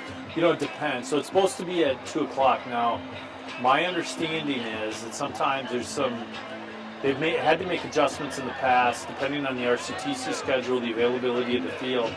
Sometimes they've adjusted the game time. I know in the past, I believe when our kids were in the program and we were in the section semifinals, I believe that game at Cannon Falls got moved from afternoon to evening because of Cannon Falls had a volleyball match.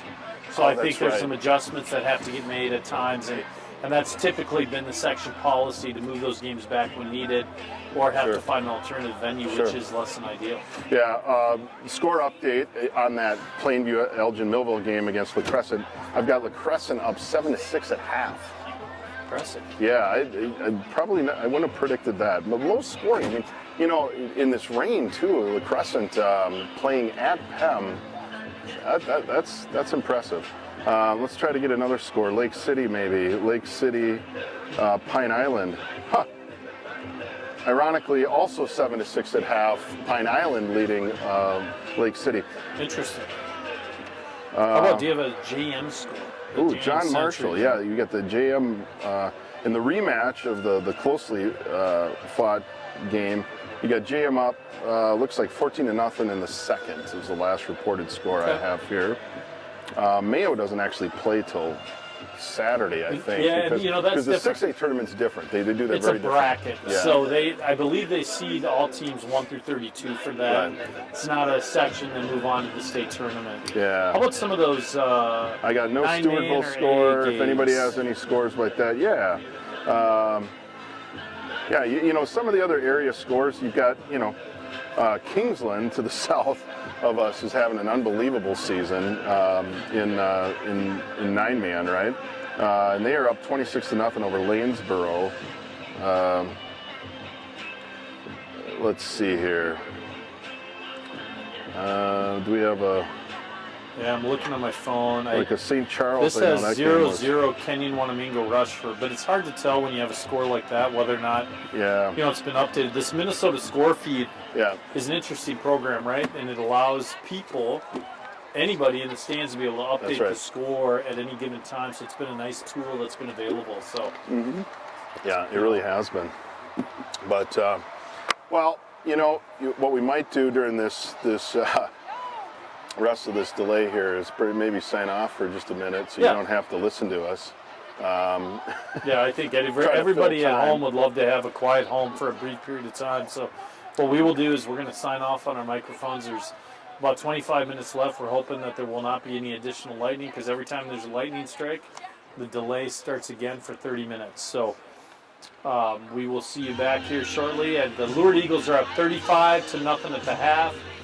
And we will see you in about 25 minutes, hopefully.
This is what we do during the delays. We steam the Lourdes flag. Thanks for putting me on doing that. I appreciate that, John.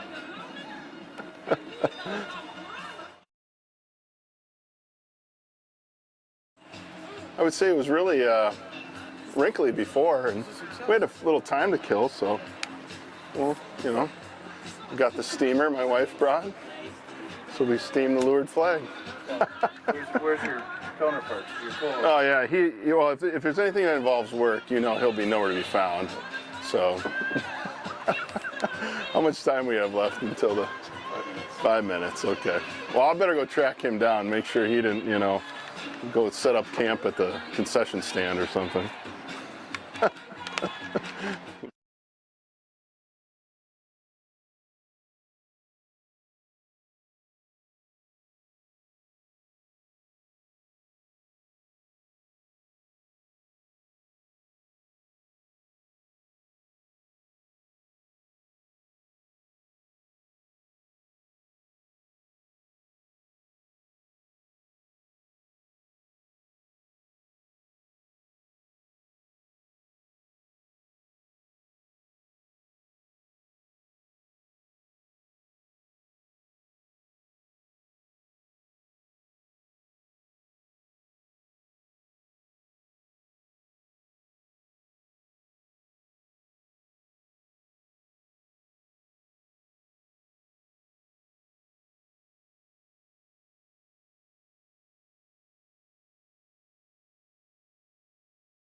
Welcome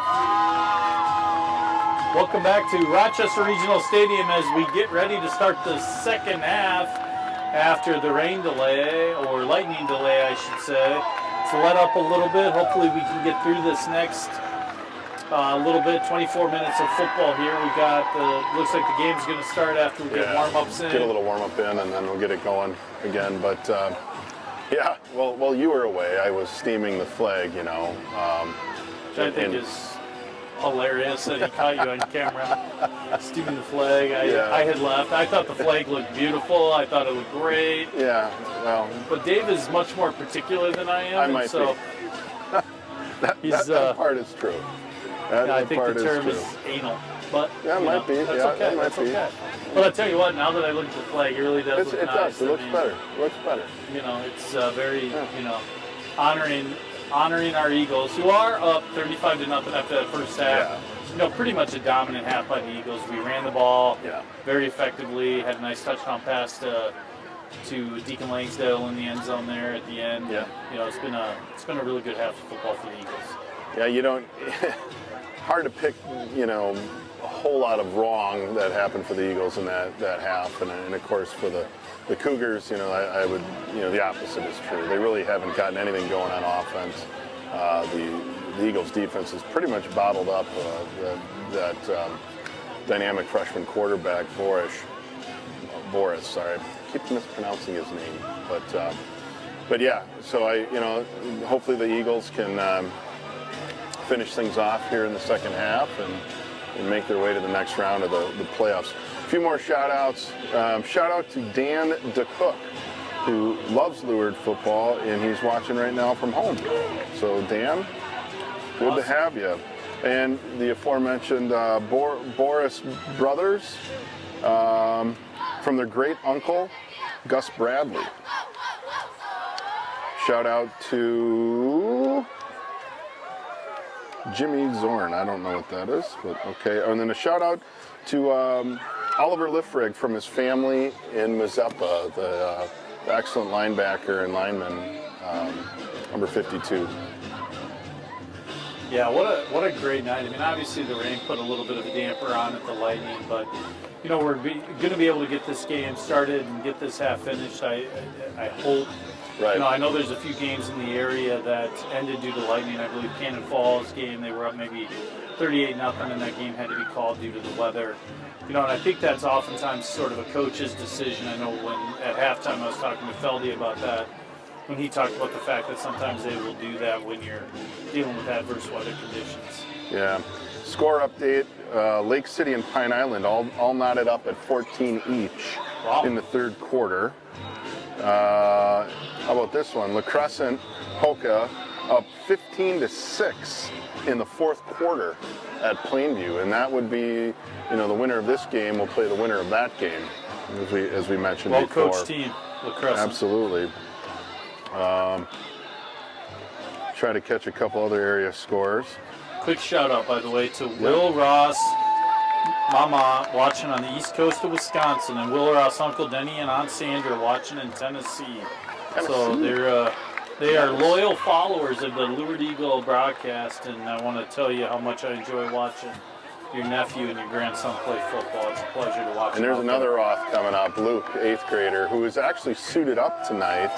I should mention that. There's a few other, you know, I think we're going to get an opportunity, hopefully, to get, you know, everybody a chance to play. I'm trying to see what number. Luke Roth is number 68 on the sideline, if you happen to catch him. A couple of 8th graders that they bring up, and they do this typically at the end of the year. We got Luke Roth, number 68. We've got Alex Ritter, number 60. Maximus Trudy, number 29. I believe it's Axel. I believe it's Axel. Axel Ritter, I'm sorry. Dyslexic here. I blame Ty Huber. And Eli Hust, number 7. Very nice. Hopefully we can empty the bench and get everybody a little bit of playing time here. But first things first, we got a kickoff. Allow me to reintroduce myself. My name is We're getting ready. I know. So we have a new teacher in the system, Matt Whaley. who's been helping. He does volleyball. He's doing music. What a great addition to the school. And he's added a little bit of flair to the broadcast and to the stadium. So ball's going to be kicked off. It's going to be fielded and on his knees. drop, but the knee goes down, and that's okay. It's going to be fielded at the 24-yard line. Abe Lovely. Yeah, Abe fielded the 6 it. and the 8 are hard to see because 8 is Chase Carroll and 6 is Abe Lovely. So the Eagles, as we talked about, it's going to be 35-0 here in the third quarter as we start the second half. The Eagles have largely dominated the ball on the ground. They've done a great job moving the ball up and down the field. Yeah, the rain's pretty light right now. Yeah, the conditions aren't terrible. I hope it stays this way for the end of the game when we're walking to our cars. True. So we're going to have Sellner under center. It's going to be the give to Lovely. He's going to break he open to the breaks 35, to the 40, 45, 50, 45, 40. I don't think anyone's going to catch Mr. Lovely. 10-5, touchdown, Lourdes Eagles. Wow. A 41-0 lead. What a run by young Lovely. Unbelievable. I mean, right out of the gate, just picked up where they left off. It looked like they had him bottled up, and then, he just snuck out of that pile and was gone. Great effort by Avery Cosby coming across the field trying to catch up to him, but Lovely had the head start and a lot of speed. So the Eagles are going to be at 41-0. We're going to set up for the extra point here. 12 seconds left, or 12 seconds into the second half. The Eagles have extended their lead. Here's going to be the snap to Abe Lovely. Good hold, the kick by Ed Lovely, snap, and good it's going hold, to be good kick. in, and the Lourdes Eagles are going to take a 42-0 lead here in the second quarter. You know, and we would mention how accurate Ed Lovely's also been kicking it, but whenever you have a kicker, you know, that's a three-legged stool there. I mean, you've got to have a great snap and a great hold. So, you know, credit to Weinshank, who's just done a tremendous job, long snapping, you know, not only in the field goals, extra points, but also the punt. You know, it's such a huge advantage when you have a long snapper like that, particularly on punt, when you can line Adam Selman up. I think I've mentioned that in another broadcast, when he can back out, you know, maybe 5 yards deeper. And then, of course, Abe Lovely, Ed's brother, who's done a tremendous job holding the ball, too.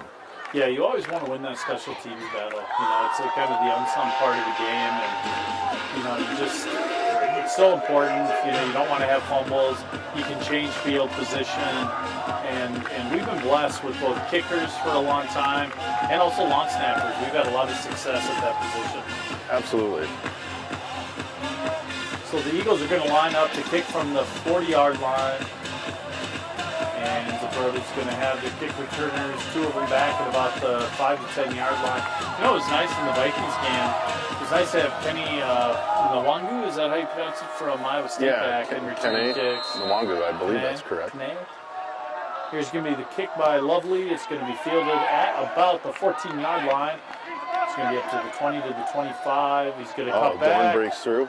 And breaks a couple of tackles. You know, he's just steady. He keeps those feet moving like we talked about. Another nice return by that young Zumbrota player. Looked like a tackle by, was that Robert Baldwin? I believe so.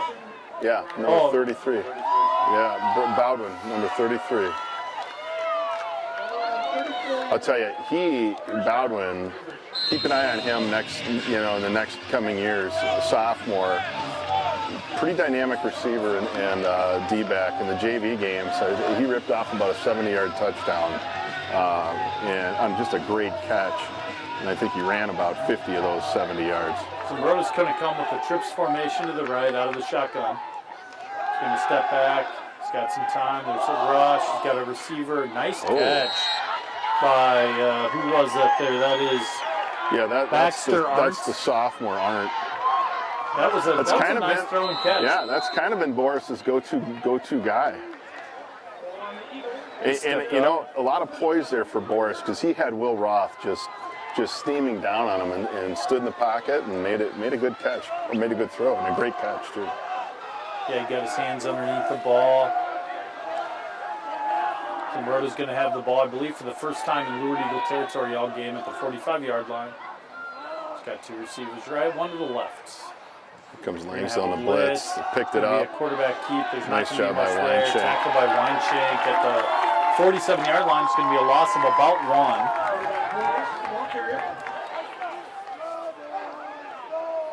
Tackle for a loss by Alan Weinshank. You know, I think in games like this, Yeah. it's 42-0. At the end of the day, what you're hoping for at this stage in the game is that everybody comes out healthy on both sides. I mean, it's Yeah, I would think about halfway through the third quarter, unless we give up a big score, or a quick score, I should say here, you're going to start seeing some substitutions.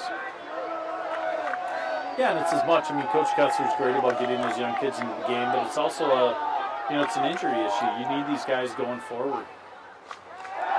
Here comes Look Nelson back. off the edge.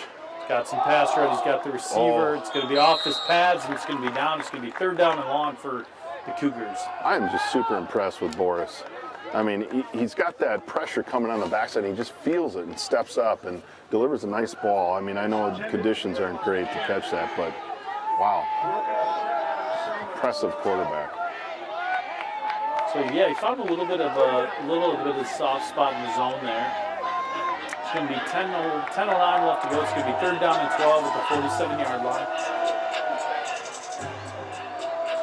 They're going to come out of the shotgun formation. No blitz this roll time. to Oh, the no, he's right. got Marche coming. He's got some time, some opportunity. He's going to throw the ball out of bounds. It's going to be 4th down, and I'd assume you're going to see the Zumbrota-Mazeppa punt team. Good job by Bookman, number 53, the left end, to really stretch that out and not let Boris, set up for a clean pass. New number for Thatcher Bookman, who's now moved into a role on the offensive line. He's not playing tight end, and as you know, both at the high school, pro, college game, if you're going to play between the tackles, you got to be either a 5, a 6, or a 7 Yeah. in the front end of your jersey. No other numbers work. Otherwise, you are an eligible receiver, potentially. So 10:03 left. It's going to be 4th down and long. It's going to be a bad snap. It's going to be fielded. He does a pretty good job. He tries to pick it up and loses it. Ball's still on the ground, rolling around. Yeah, It's that'll going to be lured ball at the 20. Eagle ball deep in Zumbrota territory at the 20-yard line. Tough conditions, tough snap. We're going to see the Eagles offense come out once again. And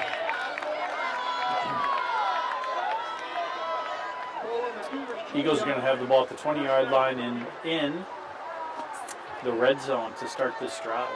Yeah, I mean, just almost nothing has gone right for the Cougars, and It's tough. the Eagles are just almost playing with perfection. If there was a team equivalent of like QBR, we would be very highly rated as a team right now. That is true.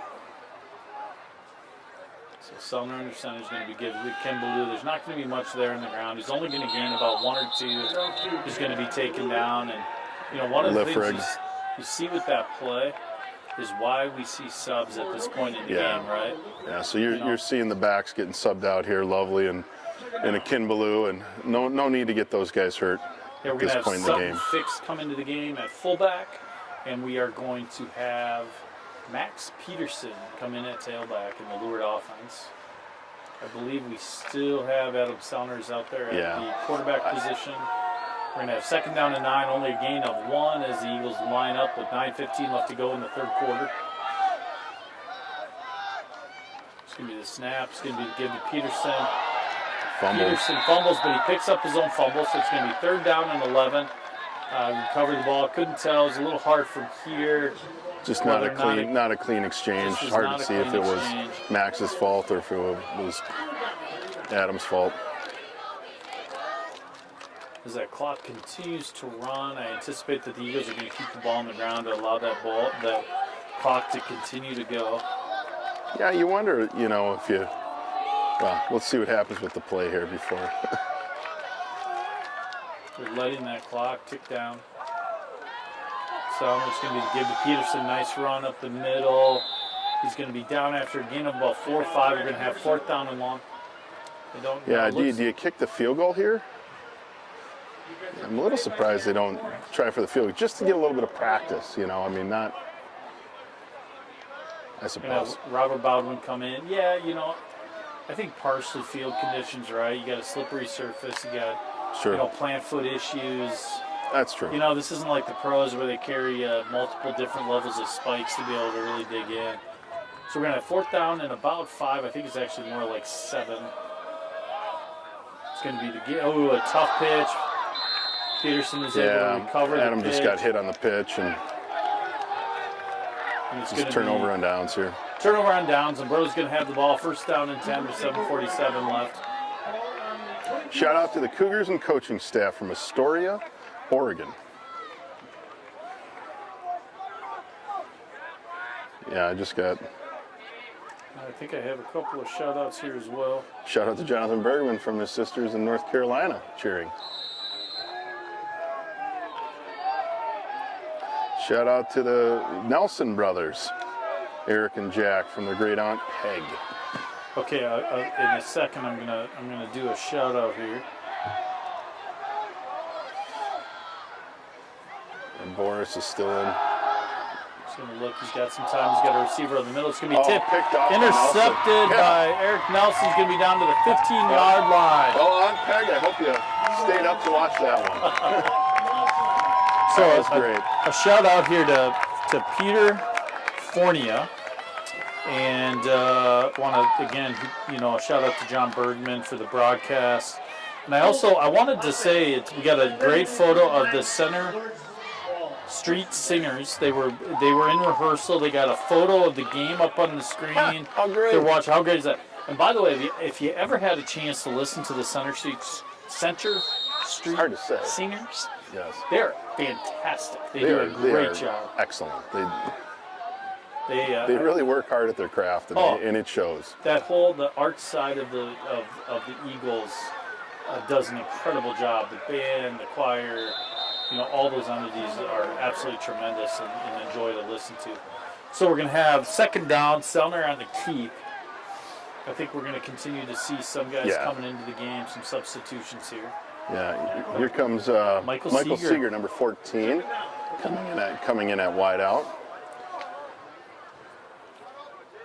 Yeah, and this is typically how in these types of games where you'll see the coaching staff will start peppering in some different players, not all in a mass change. It'll be second and 6. It's counter going to be to Sutton Fix. Sutton Fix. He's going to be up to about. I think What a that's a first great down. run! Hard run by Sutton Fix. That was impressive. It really was. I think Nice he's going to be just short of the first. Actually, it's got to be a first down, right? Yeah, that's going to be a first down. I see Mom Nicole down there. She is cheering excited. I loudly love for her it. son. She should be excited. He ran hard on He that did. play. It's a really nice counter. So we're going to have first down and goal. 6.5 minutes left to go in this third quarter with the Lourdes Eagles up 42-0.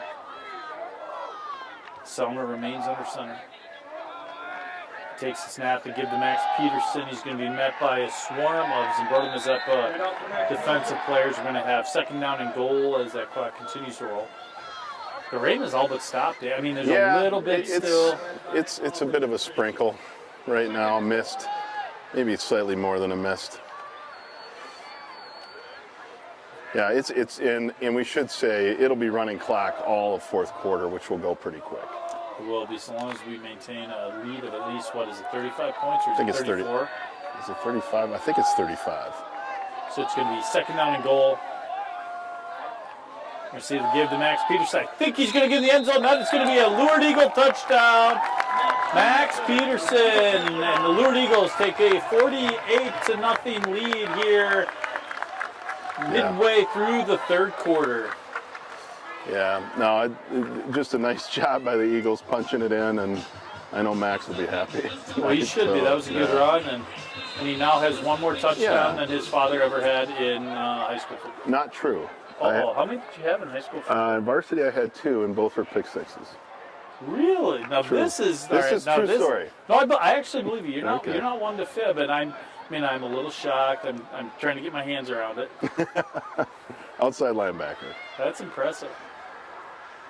So the battery of the Lovelies is going to line up. There's going to be the kick. Great kick. It's going to be up and through, and the Lourdes Eagles are going to take a 49-0 lead. Yeah, just complete domination here. And like you said earlier, I mean, the goal now is to get out of this game healthy, get yourself ready for whoever's going to be the winner of that PEM La Crescent game on Saturday. And it sounds like the weather may turn, like we were saying. It might be, cold then. So let's get out of this game healthy here. Yeah, I just heard over the loudspeaker, the Lourdes Eagles girls tennis team is up at the state tournament right now. They were successful. You're supposed to fix your microphone. It's a little, I think you might be getting a little bit of static is what I'm being told. Sounds like you're talking in a long tunnel. Well, that just might be That's just his voice. some limitations that I have. I don't know. John and whoever Lawson in the house, who have a lot of braces out there right now. Oh, I know. Probably Both my half kids. that team. They do a great job. Apparently, I'm being fixed currently by Mr. Bergman. Yeah, exactly.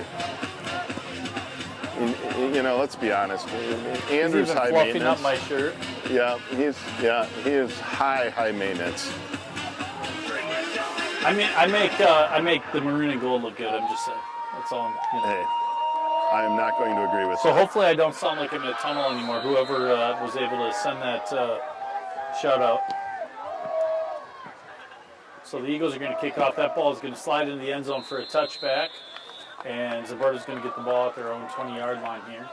Shout out to the Durkheisens watching from home. Neighbors, Awesome. hope you are enjoying the dryness of your home. Got some great music on the loudspeaker. I suspect we're going to see some so kids. Michael Seeger's going to come in, well, at least soon, yeah. You start hearing the coaches yell, Seeger! So, Mom, get ready at home. I know.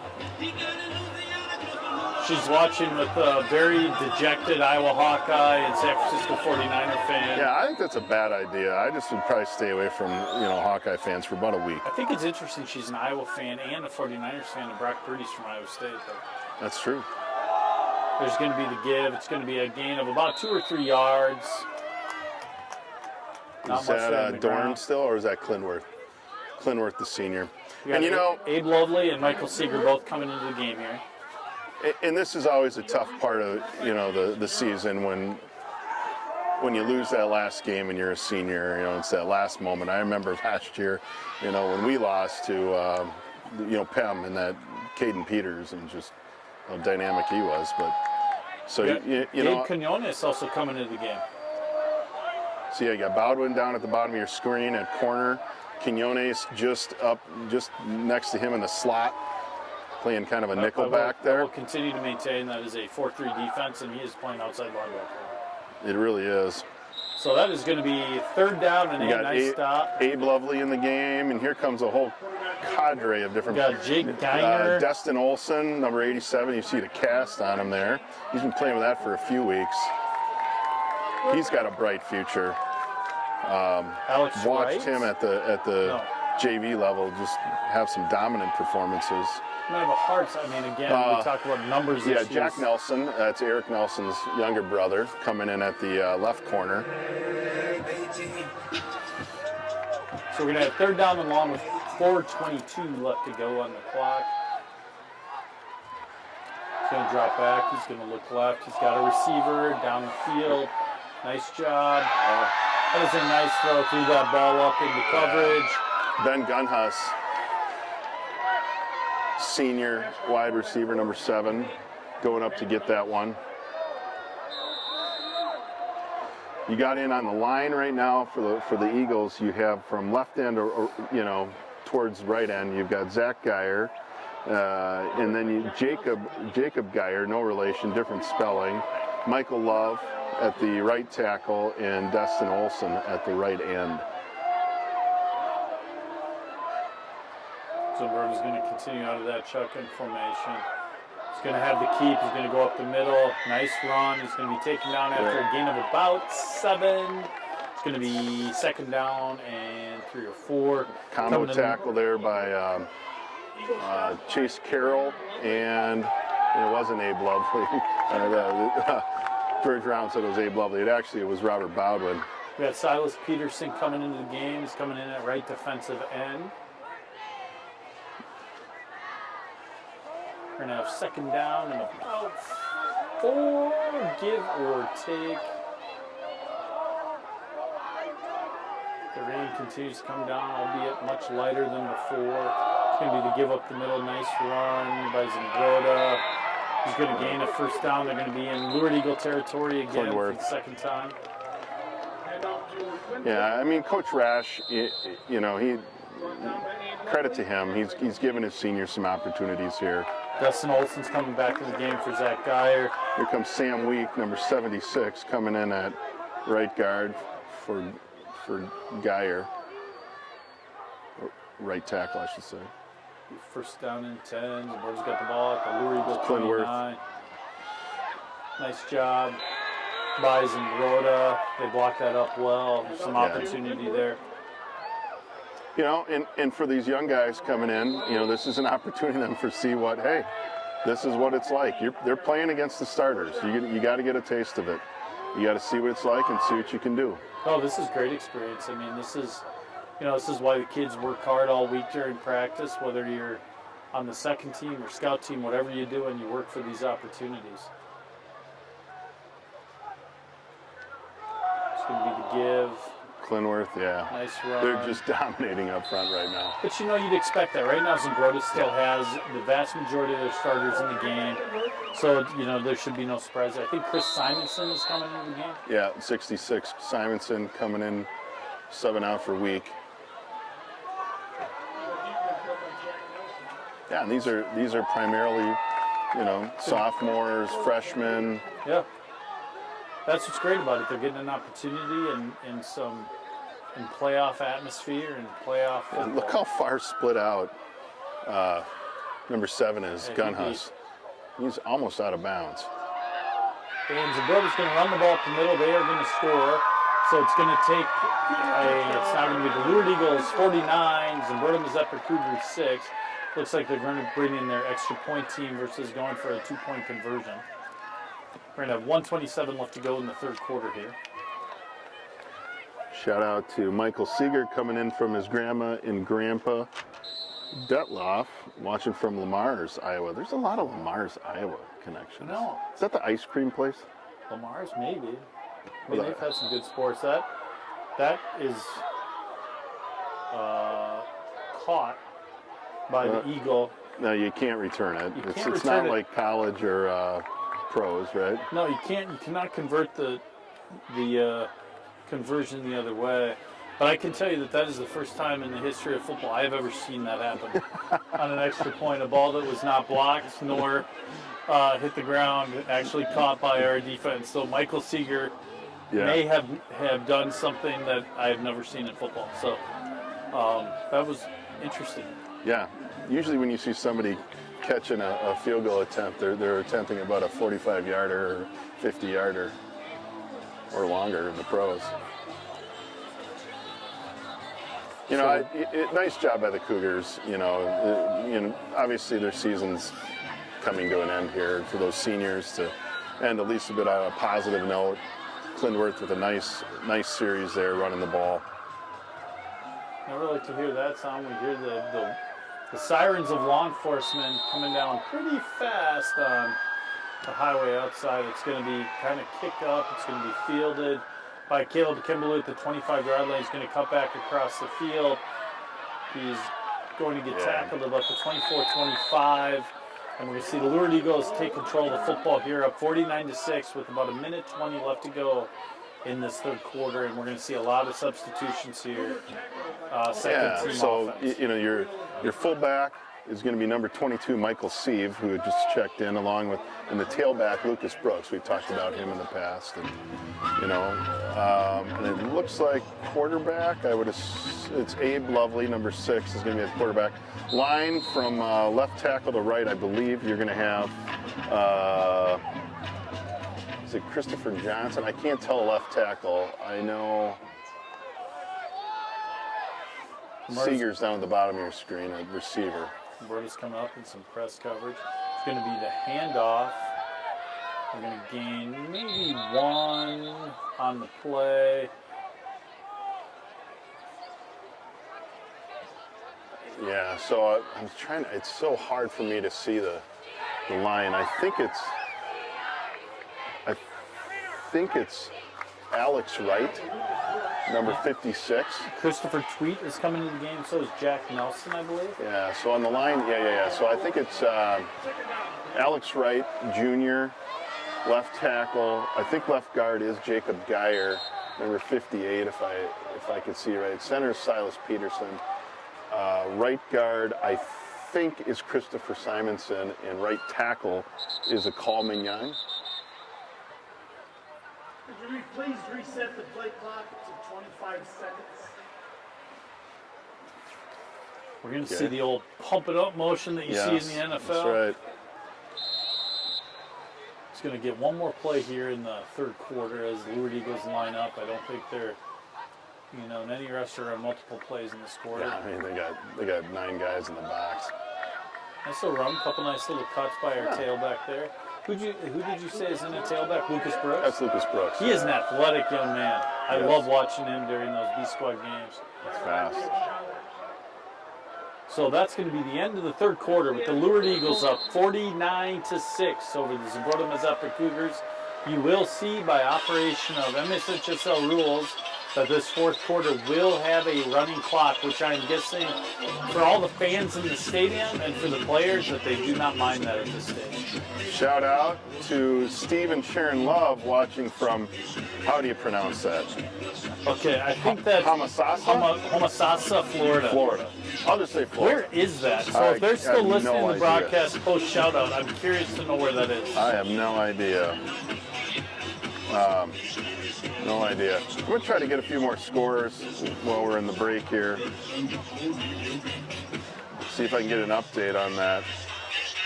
Yeah, shout out to somebody from home. I saw that on your board. I don't know if it's the grandparents or the parents of Evan Clinworth getting that touchdown for the Zumbrota-Mazeppa. They're proud of him. That's great. La Crescent. Oh, a final. La Crescent beats Plainview 15-14. So we know who our opponent is. That will be. Now, that's an interesting matchup. It's one that I know Coach Kess was, I don't know that he'd want to pick the team, but I know it's, that passing attack of La Crescent can be, at times, well, there's a lot of respect between those coaching staffs. Coach Donovan obviously was at Casson for years, and they have a lot of mutual respect for one another. So 3rd down and 8 as we start here in the fourth quarter. Is going to be the give to Brooks. He's going to gain maybe a half a yard. The Eagles are going to have to set up for a punt here on 4th down. In out at split end at that wide out, I should say, on that play was also Nathaniel Gaines, freshman, number 84. Try to get everybody named here. Yeah, I know they'll bring in the starting punting team here just to make sure we get a good punt off. Running clock at this point. That is correct. It's going to continue to run. Except on change of possession, correct? That is correct. Dorn back to field the punt. Just trying to see if we have any additional scores in yet. Oh, bobbled it. Country. Oh, that is going to be a great punt. Take a Lourdes Eagles bounce. It's going to go out at the 29-yard line. Yeah, I was going to try to check on that Lake City. I was wrong. I got Stewartville up 20-0. Over Redwood. Lake City now up 28-20 with supposedly 1 minute left in the fourth. Rochester and John Marshall's up 14-0 over Central. Still okay. I don't know. I know St. Charles was playing. Weren't they playing Lewiston, Altura? That game got pushed, I believe, to tomorrow night. Oh, that did. Okay. We could see that lightning east of the stadium for a good part of the beginning of the game, and I assume they just made a decision to move that game. So the Zumbrota-Mazeppa Cougars are going to take over at their own 30-yard line. Going to see a run up the middle. He's going to be taken down by a combination of tacklers. I believe that was Sutton Fix and also Chase Carroll. We're going to see Tariq come into the game. And Christopher Simonson is going to be coming out. I just, we talked about this in these games where the score, where Lourdes takes a big lead, but Coach Kessler and his staff does such a great job in terms of getting all these kids in the game. And It's fun for us too to And see Coach these young Rash is kids. starting to do the same. You're seeing some new bodies in there. I saw his number 78, Cole Lohman, senior, come in at the right tackle, it looks like. So it'd be first down 10. There is Different- not much different- running around. different What a running back job there. by the Eagle defense. They swarmed there. That was a convocation of Eagles on that play. Finally get to say that. Yeah. The young kids, I love it. Lake City is up 28-20 on Pine Island. Tate Rash in at tailback, previously had also played a little quarterback. Seeing if there's any additional local scores. Sam Week is going to be your left end right now. What's amazing to me is Randolph is playing Rush City. Somehow they are in the same section. Oh, that city's 45 minutes north of Tampa that we couldn't 45 pronounce. minutes north of Tampa, okay. So it's second down and 11. Zumbrota's there's going to be a handoff. There's going to be the keep, actually, by the quarterback. He's going to be forced out of bounds, but I think that was Chase Carroll. Nice. Avery Oh, no, Crosby. A. Lovely, maybe. Yeah. Shout out to Bob and Richard watching in Goodhue. William Lennon coming into the game. We are also going to see Shout out to Thatcher Bookman's Abraham Hanna. great aunt Mary Lou in San Jose, California. I bet her weather's better than here, I too. bet she it is. Triton up 43-6 over Janesville, Waldorf, Pemberton. Cannon Falls up 33-6. They won over Acronym Maple schools. Lake. Sheffield Cotter Middle School. Oh, wow. It's going to roll out. It's caught by Isaac Moore, senior. And you hear just a roar. That's really cool. You know, they have Crosby coming in at quarterback, the senior, and he gets to connect to Isaac Moore, another senior. And you just saw their bench just erupt. I mean, it's moments like that that are really cool. You know, I thought Quinones did a really nice job on that play. He was Split sort the of caught in difference. between the receiver and the quarterback, but he came up, forced that quarterback to make the throw. So we're going to have first down and 10 for Zumbrota. Number gonna be the 20 give. is Will Higley, senior. He's going to be taken down by a group of Eagles. Man, he's running hard. Credit to that Zumbrota Yeah. kid. You know, that's tough, and you got to give credit to these kids. They're out there playing hard. You're down quite a bit and Yeah. deep in the fourth quarter with these Yeah. conditions, and they're still getting after it. Try to get everybody. Benjamin Helfer, senior, number 12. He's going to be down at the bottom of your screen, split out. Number 10, who's also the punter, Carter Annan. I hope I'm pronouncing that right, senior. He's in the slot. So Kenyon only won 6-0 over Rushford Peterson. Really? At least per this. Good pursuit. Ooh. Tackle's going to be made by That's Sutton. Sutton Fix. No, Yeah. no. Wasn't it? That oh, is no, it's Bowden. Bowden. Sorry. 23-33 is a little hard to distinguish up here.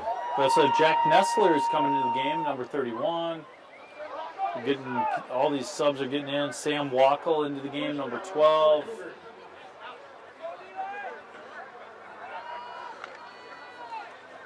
Goodhue beat Blooming Prairie 42-0.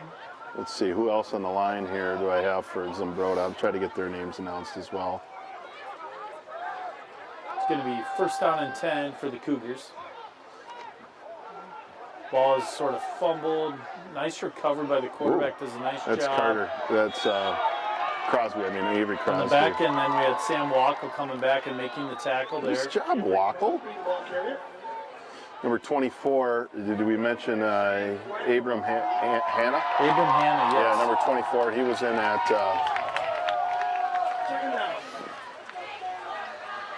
Yeah, he was in at. Let's see, 64's coming in. Will Lennon. It's actually impressive. There's so much subbing going on. I know. That we It's don't try- get caught with 12 men on the field or try to maybe get 8. everybody named here.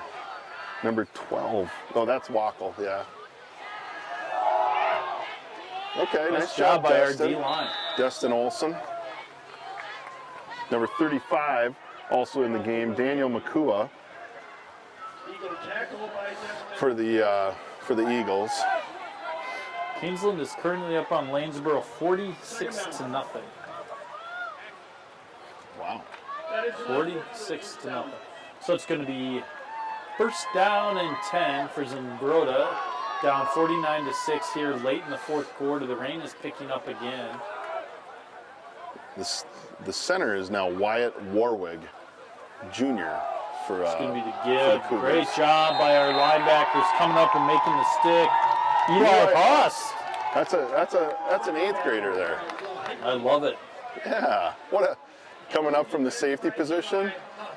Great job. Got His Silas older Peterson. sister's a heck of a basketball player. Yeah. Lauren. Second down. It's going to be a fun girls basketball season with Coach Gregerson. Fun boys Should basketball be. season with Coach Larson. So with 4 minutes left to go, we're going to have second down 11 after the big stop. Oh, there's the I believe that. read option with Avery. Oh wow. Wow. Nice job by that. Who is that? Avery Crosby for Zumbrota? Those are some quick feet. Yeah, the senior That had a showing little- some that had a- moves. That had a little Barry Sanders-esque action there. A little, go right, go left. It's like watching. I'm trying to remember who he left in the desk. The old Gophers or the old Vikings linebacker a couple times. Oh, It was post Scott Studwell, so it wasn't Studwell. was it McDaniel? No. Could have been Eddie McDaniel. Ed McDaniel. Maybe Dwayne Rudd. Yeah, Dwayne Rudd. He'd always do that throat slashing Yeah, thing. Mr. Athletic, but Yes. seemed to miss a lot of I tackles. think he was more into his celebration than he was into playing the game. So with 3 minutes left to go, it's going to be first down and goal for Zumbrota. It's going to be a keep by the quarterback. I believe he's going to get He's in. gonna It's score, going to be yep. a touchdown. So it's going to take that score to 49-12 with 3 minutes left to go in the fourth quarter. That clock is going to continue to run. Nice moment for Avery Crosby, After the senior. Finish your career on a positive note. Yeah, and a great job. I mean, quite frankly, he's had some really impressive runs He here. really has. Leroy Ostrander's up 44-20 on Grand Meadow. Yeah, helpful. So, shout out to Amanda Rowe, and we should also mention the cheerleading team who has stuck it out. Oh, isn't that crazy? And maybe after this play, we can get a shot of them. Great job by the Lourdes And Eagles let's run defense. through all the cheerleaders. I mean, that's impressive to be out there cheering. 2-point conversion attempt is Yeah, they're out there getting after it. They've got Yeah. less clothes on than Coach Kessler. They don't have as much And just like winter that, gear. John Bergen. See, he They're doing listens a to me. great He job doesn't out listen there. to you. But, I mean, yeah, what a great job. I mean, so you've got cheerleader Sophie Rowe, Amanda's daughter, Eleanor Dilger, Kadra Quimby, Aubrey Reed, Maggie Raffles, I hope I'm pronouncing that right, Kendall Powell, Robin, how do you pronounce that? Mona? Robin Moyna. Moyna, okay. Amelia Arce. Veda Veda Shaw, Avery Epp, Ruby Fleece, Kate Fredericks, Erin Caro, Ariana Rivas, Sophie Malloy, Amelia Beckenbaugh, and Olivia Alonso, and Coach Jill Dilger. Yeah, I And- mean, and they only have light jackets on out there. Our football they are coaches, so much tougher than our our football coaches. coaching staff is absolutely covered from head to toe in rain gear. I mean, I think we ought to give the football coaches some pom-poms and make them I don't know. get a little tougher. Shout out to that. Uh-oh. To our cheer team. It's going to be picked up by Kimbaloo at the 10-yard line. Not going to be much room to move. He's going to have a nice cutback. Great run. Runs over some tackles. He's going to be taken down to about the 28-yard line. Just go down. You don't need to get hurt there, So Caleb. a shout out. So I don't know who's all on the chain gang tonight, but I know that the Lourdes Eagles chain gang is out there in this weather as well. They've been doing it forever, right? I mean, that's, and I don't know who's exactly on that chain gang these days, but they do a I great don't job. know who is. Especially in these conditions. And the officials. I mean, they don't do it for the pay. It's No, they've done a really great the job. It's passion been of doing this, but it really was. it's been a well officiated game.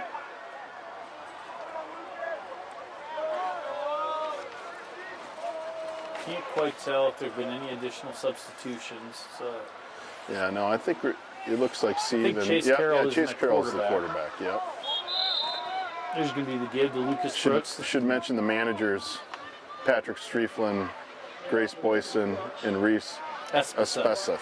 Espacet. Yep. Okay, Also a good basketball job. player, Lourdes girls player. Yeah. Yeah, they're out there braving the elements as well. Yeah. You know, it's Coach Witter's down there. He's the only one without ring gear on. Is that Yeah, Witter or he's is that Lichty? I think it's Witter. He must have come down from the Oh, yeah, booth. I see him there. So we're going to have 2nd down and 8, minute 26 left to go. Going to have Carroll under center. It's going to be the give to Lucas Brooks. Not much room to operate on that play. We're going to have 3rd down. That clock's continuing to run. You know, the Eagles are probably only going to have to run one more play, and then the clock is going to run out on this game. Yeah. Great win. Now, where will they play? Yeah, again, we were covering that. Not clear next week, or Well, I think that will be a home game. So it's a won't it? home game. Yeah. I think it's a question of what the section wants to do. You know, it's generally supposed to be a 2 o'clock game. The problem with the 2 o'clock game is I believe our CTC may have an event here. Correct. So it normally would get moved to a night game. I don't know if that's what's going to happen. I Okay. don't know what the schedule looks like. But Lourdes is entitled to the home game, so it would not be moved. As I understand it, would never be moved to La Crescent. The question is, where would you play it? I also think that it's you know, the weather situation could play a factor. So I understand we could get some cold weather this weekend. Yeah. I mean, cold and potentially even snow on Sunday, I believe. So it looks like the clock is going to run out. Lourdes is not going to have to run another play. The Eagles are going to win this game 49-12. Yeah, great game. Exactly what you'd hope for in the first game of the playoffs, and hopefully we'll see you next Saturday. On the broadcast. A little unclear, it sounds like, but yeah, wonderful game. Thank you again to Clarity Filmworks and John Bergman and all the work he does, and everybody else that helps makes this possible. Absolutely, it's a great broadcast. Thank you to you, Dave. Even though you do very little work. I do no preparation, just to be clear. I mean, anybody who knows I do no preparation. Dave does do a lot of preparation, which is beautiful. It helps us out. But yeah, it was a good game. I think Lourdes dominated, you know, more or less from start to finish. A great job by the Eagles. We're going to see La Crescent on Saturday somewhere. Hopefully here at RCTC, our home field, and it should be fun. So I anticipate that that will be a great game with these two coaching staffs, like we talked about earlier. A lot of respect between those staffs, and I'm looking forward to it. Playoff football, you can't have anything more than that. So that's right. For all those watching from home, thank you for tuning in on our YouTube broadcast. We appreciate you doing that. Again, another special thank you to Jason Feldman for joining us for the end of the half and during the halftime. You know, what a great asset we as parents have and part of the system to have someone like Feldy covering our team. So thank you to Jason Feldman again. Absolutely. So we'll sign off here. I may wait through the weather and wait till it lights up before I try to walk to my car. I've stayed dry this entire time. So have a great night, and we'll see you Saturday. See you soon. Go Eagles.